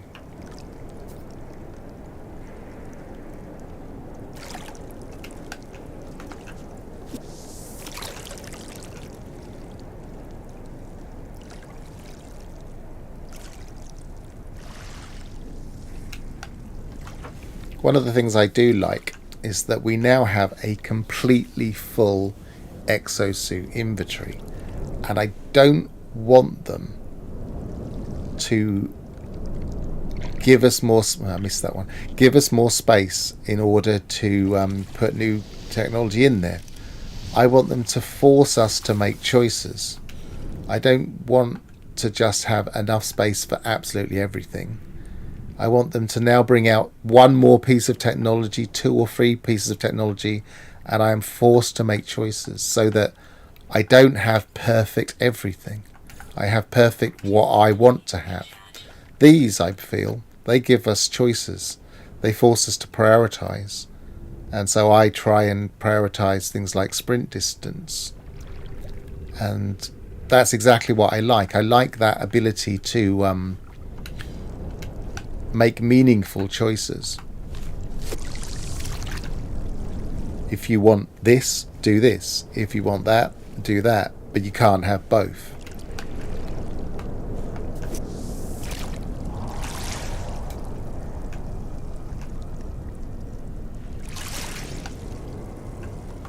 I think that comes from my role-playing days, my tabletop role-playing days, where really good role-playing I always felt was about meaningful choices.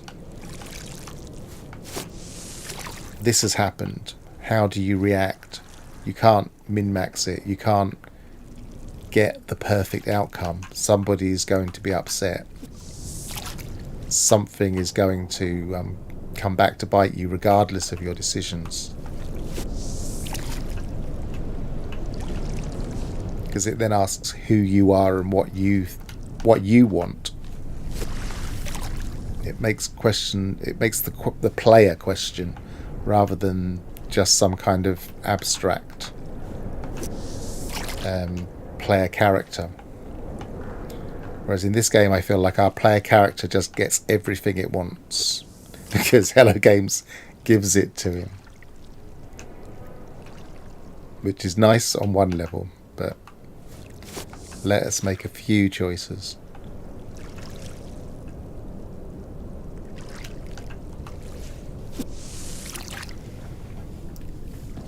It's a little bit like the people that really want to play this game as a pirate.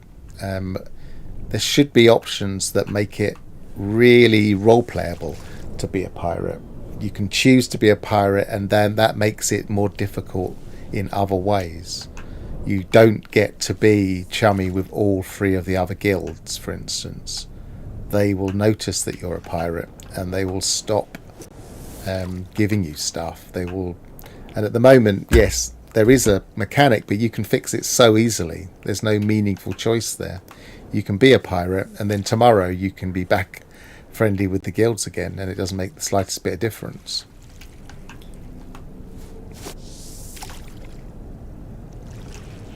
And to some level, I think all of the guilds should be like that. You should have to specialise. If you get too high in the what's it called? Warriors? No. Whatever. The fighting guild. Then you shouldn't be able to be maximum in any of the other guilds. You should just be able to have a maximum level you can reach, and you've chosen your specialty. And then if you get rewards for that, those rewards become more meaningful because you've chosen that path. I want to be a warrior. I want to hang out with the Viking, for instance. And the trade guild are very wary of me. They don't mind a little bit of that, but they don't want to give me the best rewards. They don't want me to have the best stuff.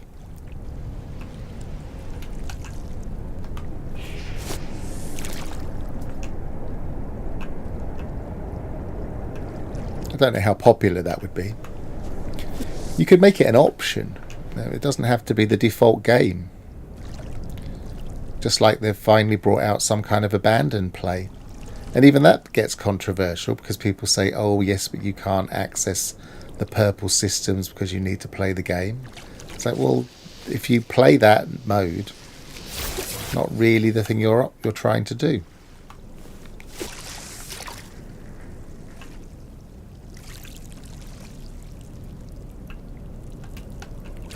Thermal protection falling.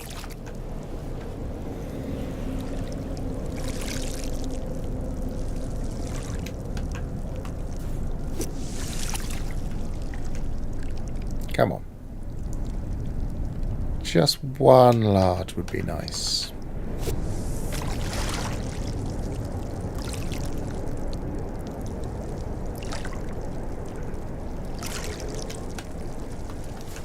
Colossal would be even nicer.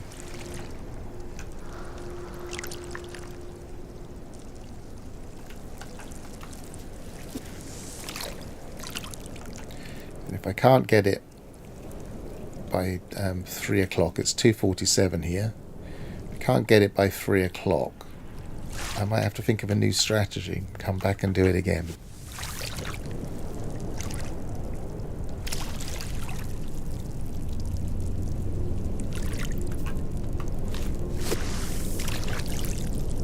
Frustratingly, this strategy seemed to be working yesterday, and today it's just saying, nope.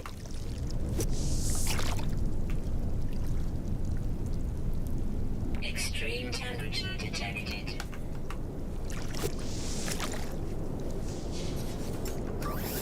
Technology recharge.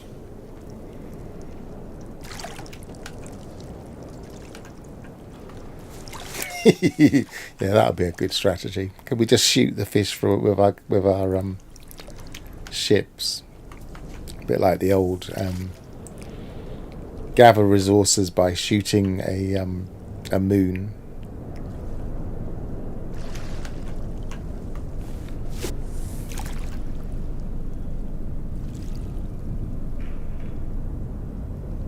still see that strategy used quite a lot in expeditions, and I kind of use it a little bit myself, but it always makes me laugh. There was one planet I had a while back before they changed the minerals to and plants. I think they had minerals and plants that used to give out very random resources, and there was one planet I had that used to give out one of the plants. I think it was the fungal mold one, and so I used to go there and just shoot for fungal mold because it was quicker. And then they changed it and it became sodium, I think.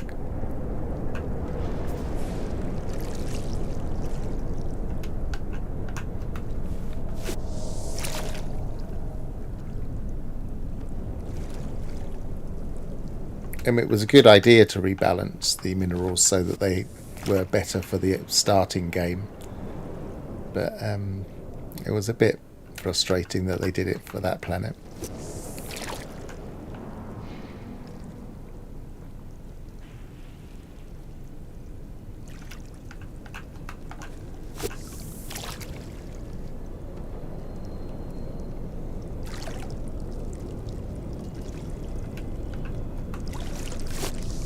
Yeah, I've never thought of doing it with a Minotaur cannon. What I used to do in permadeath, when I did used to use that strategy a lot of just shooting the planet, was I just used to save up all of the geodes. And the geodes would be more efficient at holding all of the ferrites. But then they gave us so much space it doesn't matter. And they've given us far too much storage space now. They've given people what they wanted, and what they wanted was something maybe they shouldn't have given them. But I guess that will be different if we play abandoned mode, because there won't be as many ways of increasing our inventory. It'd be interesting to see how abandoned mode plays out.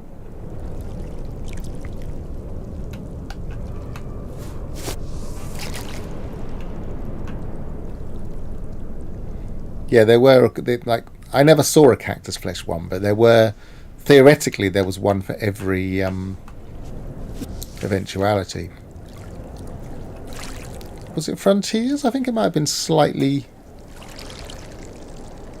later. I don't know. I know they rebalanced everything for 4.0, which I always forget what it was called. And I really approved of everything they did in that rebalance. And then they let it slide with the guilds, which they've now fixed. And so I'm pleased with that. So they are aware of these balance issues. They just don't always keep a lid on them when they actually make changes. It's like there's an A team and a B team, and the B team is doing all the hard work. And then the A team comes along and says, "What have you done to my baby?" And just kind of retouches up things and then leaves it back to the B team again. And I'm not saying the B team are not good. They're making lovely stuff. But they're not necessarily aware of the agenda of the A team all the time.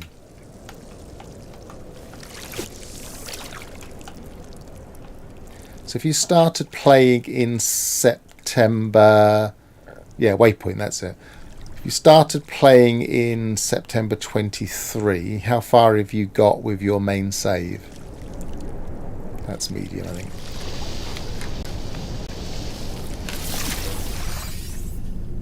Medium, but a legendary, but many different habitats, so it doesn't help.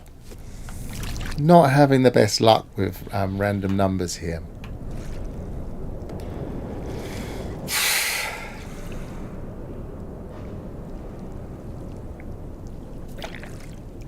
You can tell I'm not having much luck because I'm letting a small fish catch my thing while I look at the chat. Have you, for instance, found all the types of planets you really like? Have you got a base on your perfect planet? Have you experimented much with base building in that time?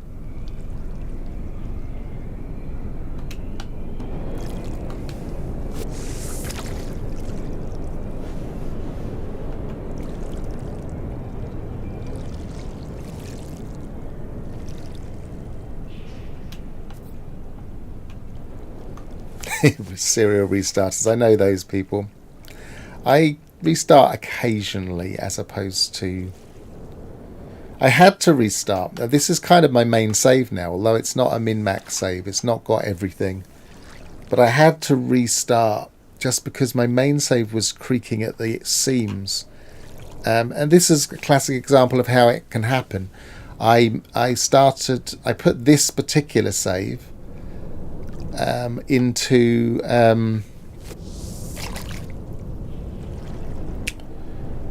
this experimental, and I forgot to make a save first, which I'm usually quite good at doing, but occasionally forget. And so I went into experimental. I wasn't particularly pleased with the optimization because optimization was a bit better in the previous experimental branch. So I tried to go back and couldn't. And I have this unknown remaining in the Hunt and Destroy Sentinels that is clearly a bug. And the only way I'm going to be able to fix that, unless Hello Games notice that enough people have got that, is to go into my save file and fix it. And that's where you start to then occasionally start to see little things creaking and things not working in your saves when you're kind of messing around with them too much under the hood. So my old save was like that. There were lots of little things broken that forced me in the end to just start a new save. So I figured what I would do is I would just start an expedition save, and this is my expedition save. Only play survival or power day, so base building is rudimentary. I've got some quite nice bases on my... I missed that one.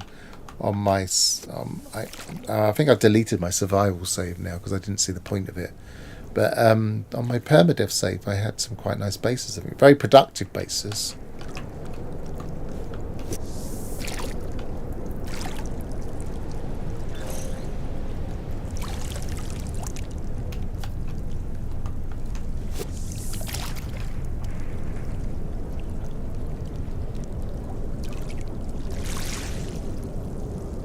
I think survival is the real normal, in that the game is much more balanced for survival. If you're playing on normal for any length of time, you start to see things are just a little bit too easy. There's far too much storage. And things like runaway mold are just too easy. But then in survival, with the slightly capped amounts you can get early on and generally less storage, it just makes a lot more sense. And stacks in things like refiners, everything's balanced just that little bit better, makes it just that slight bit more of a challenge. Just frustratingly, even in permadeath, not quite enough of a challenge to really be the perfect balance, I don't think.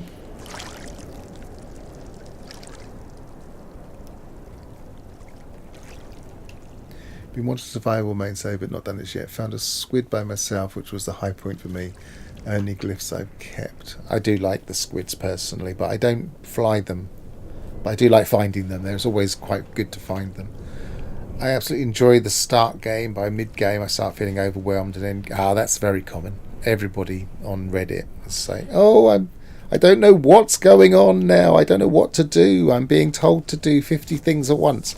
They really need to balance out where all of the different things start, because they all start at about 15 hours in, and you suddenly just have far too many things to do, and you start doing a lot of running around doing one thing and then thinking, oh, maybe I'll do another thing, and then you just get overwhelmed. And you see that on Reddit all the time. I've been playing for about 15 hours and I am just overwhelmed. I don't know what I'm supposed to be doing.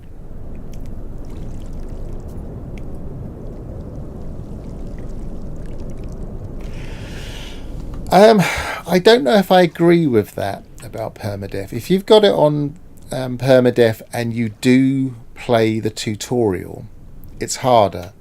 But the tendency is to play with tutorial switched off because you think, well, I don't want to play the tutorial again. But the tutorial forces the storms, and the storms can kill you in early permadeath.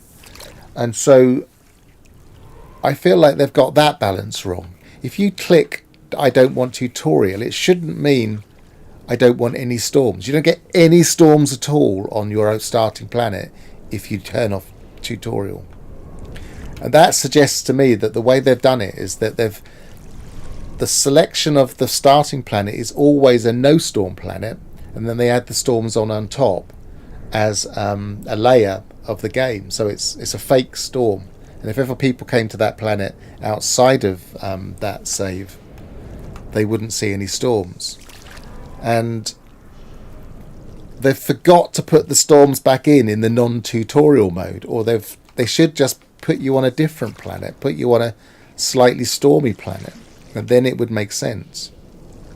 I have died quite a lot in those early first half hour of a permadeath save, just because I've hit a spiral I just couldn't get out of.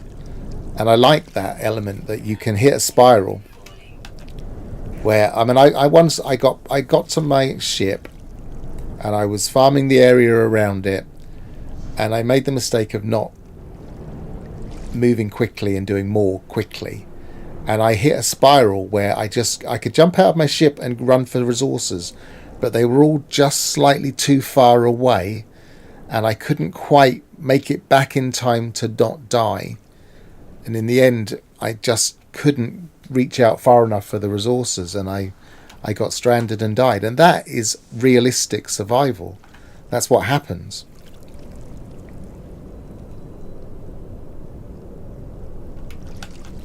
You make slightly wrong choices and you die.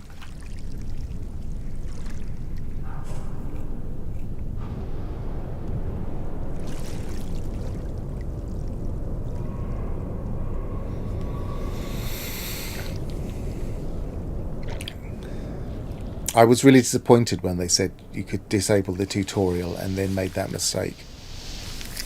I don't think they'd really thought it through for permadeath. Or survival, for that matter.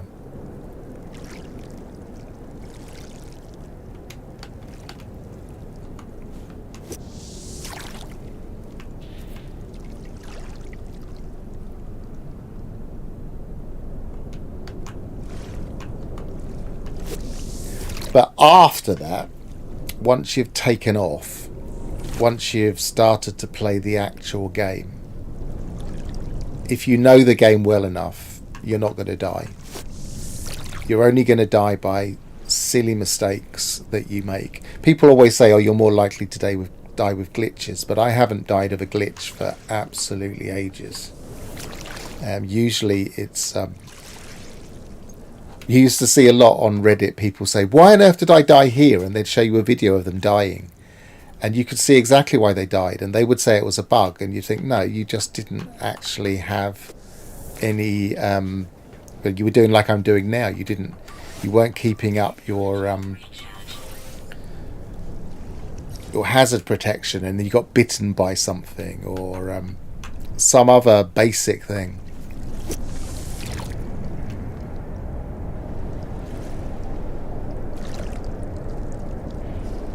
Yeah, that's one of the things I literally sent in requests to Hello Games for, is that I don't mind the interceptor thing. I don't mind that they're you can get them and they're worth a lot of money and they're really good ships.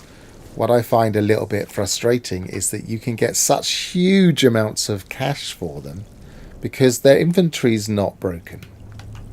And and the new one, we should maybe test it, but I when I was watching Beeblebum the other day, I suggested to him that he tried it. I don't think he quite twigged until afterwards what I meant. If you pick up a broken ship on a planet, take it to your freighter and store it away, and then take it out of storage, it refreshes the inventory. when it refreshes the inventory, it fixes the cargo inventory. So you can fix any broken ship for free except in the technology slots. But all the value is in the cargo.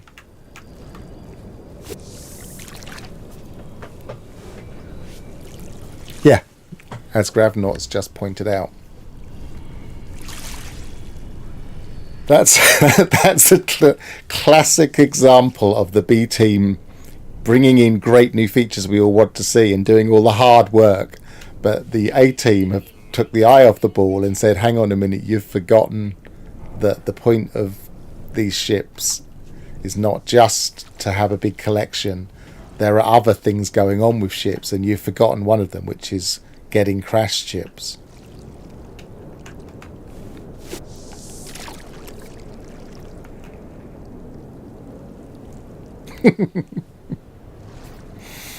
They'll probably have to fix that, but it's going to take a while because they clearly didn't want to save the inventory layout fully. They didn't want to keep what was in the inventory, so they're going to have to now put a piece of exception coding in, which is always messy coding that specifically looks to see whether there were any broken slots and keeps track of those, which makes our save files bigger. And yes, they probably would have had to do that anyway, but it's just one of those oversights. They probably won't fix it for ages either, so everybody, just like the guilds, everybody will start doing that.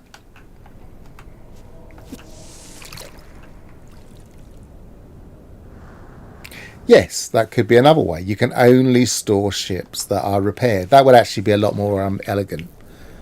A lot more elegant. Yes, that's a good idea.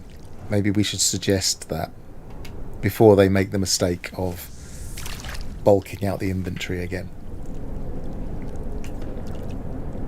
Bulking out our save file, rather.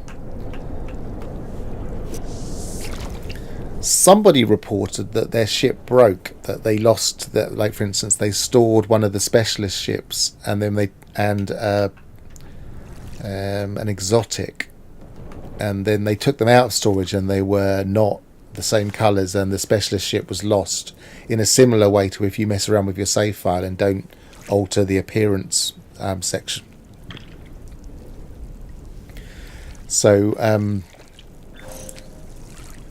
not sure if they've fixed that. They didn't mention it in the patch notes, but I do wonder if that person had made I've just run out of bait, I've realised.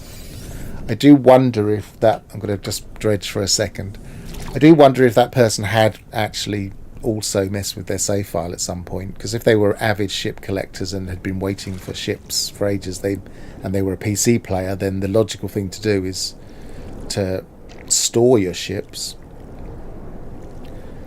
And if you're storing your ships and deleting them in your save file,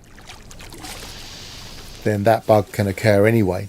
So they might have got that bug by doing that thing, but it might have been a knock-on effect of something they did earlier.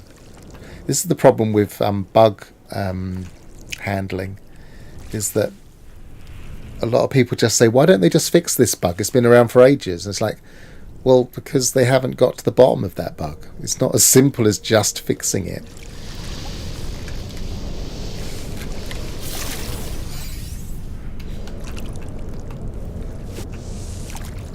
The thing that's happening, that you can see happening and think, well, you could just stop that happening, is not necessarily what happened in the first place.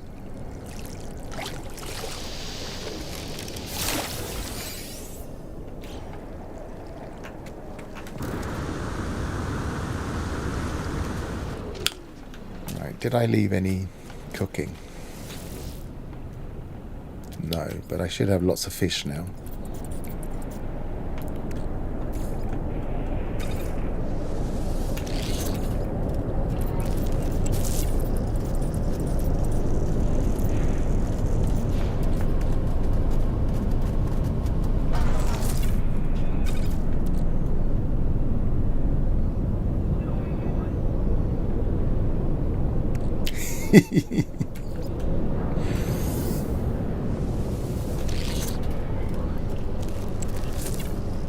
When somebody was complaining on Reddit about the guild changes, I said, like, I have to apologise, but I did suggest this to them.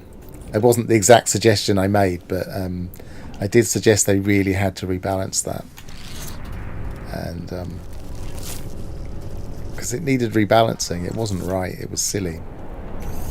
You've got something that's really hard to get, and admittedly it could be made a little bit easier, but you don't want to go from really hard to get to stupidly easy to get.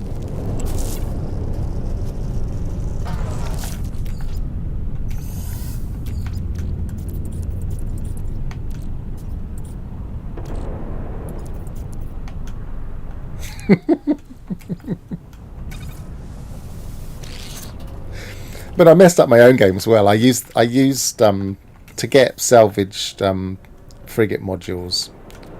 I used the system in this save.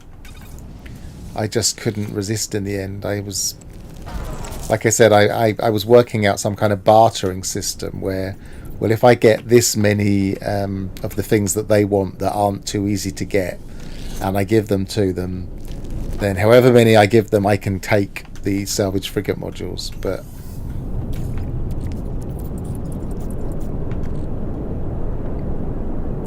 to be honest, I really like Reddit, and I know some people get angry, but on the No Man's Sky forum, most people are reasonable. I do sometimes get into arguments because I can't resist. But I think the No Man's Sky Reddit page is really functional and well moderated in general. I occasionally have issues with the moderators, like they'll do something that to one of my posts, and I'll contact them, and they're very reasonable. And even if they don't see it the same way as me, they at least have applied some logic to it that I can accept.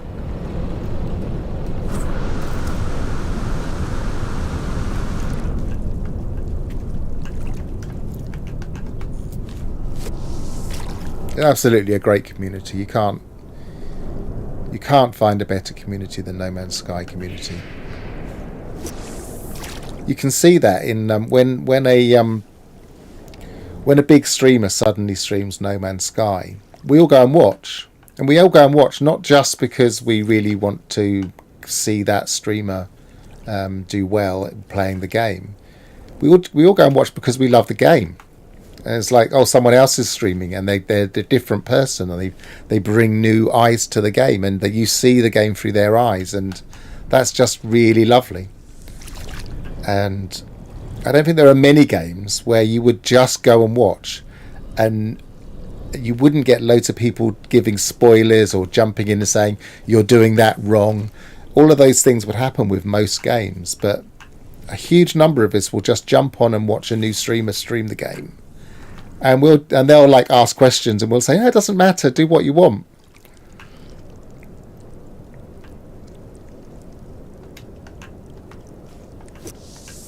We're just here because we want to watch you stream and play the game. We want to see how you do it, not how we would do it.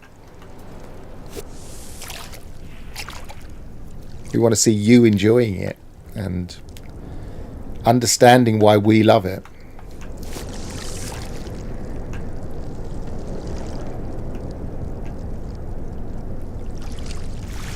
Well, I think this has failed. I've already got to nearly 3:15.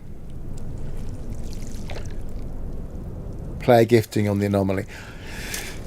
Yeah, it's difficult. Gifting on the anomaly is one of those really big controversial topics that it's possible to have an opinion on without being strident about it. But whatever opinion you have in a short text on Reddit will often come across as strident.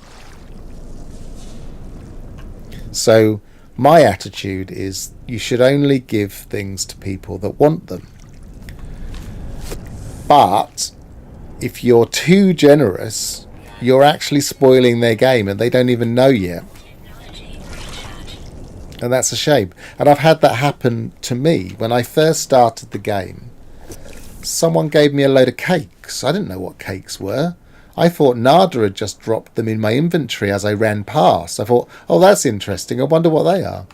And then later on in the game, I needed some space for my inventory. I didn't even look at what they were. I just sold them. And I suddenly had £5 million in my bank account. And that's not a lot of money, but it felt like a lot of money at that time. And I felt like something had gone wrong. And then I realised that it was player gifting. And I didn't even know player gifting existed. And I felt wrong about it. I didn't like that. I didn't want gifts. Someone said, oh, you can buy silver and then... I mean, you can sell silver and buy it back. This is a long while ago. You can sell silver and then buy it back at a cheaper price later if you need to. I did that a couple of times. Then all of a sudden I had stupidly large amounts of money. And I didn't realise that I was playing the old economy system, which is not quite as bad anymore. But it's technically an exploit of the system. And some people are, yes, okay, anything you can do is fair game. And that's fair enough. But it's not the way I wanted to play. So I stopped listening to advice. And I was a lot happier after stop listening to that kind of advice. Even dredging isn't pulling up anything interesting.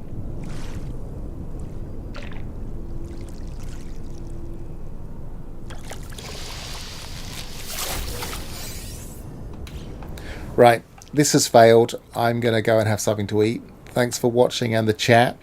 And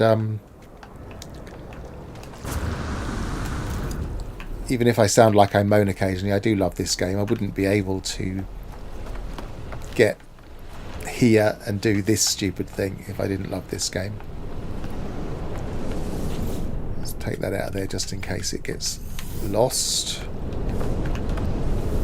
Just empty my Colossus just in case, because they've not quite worked out the... No, that's fine.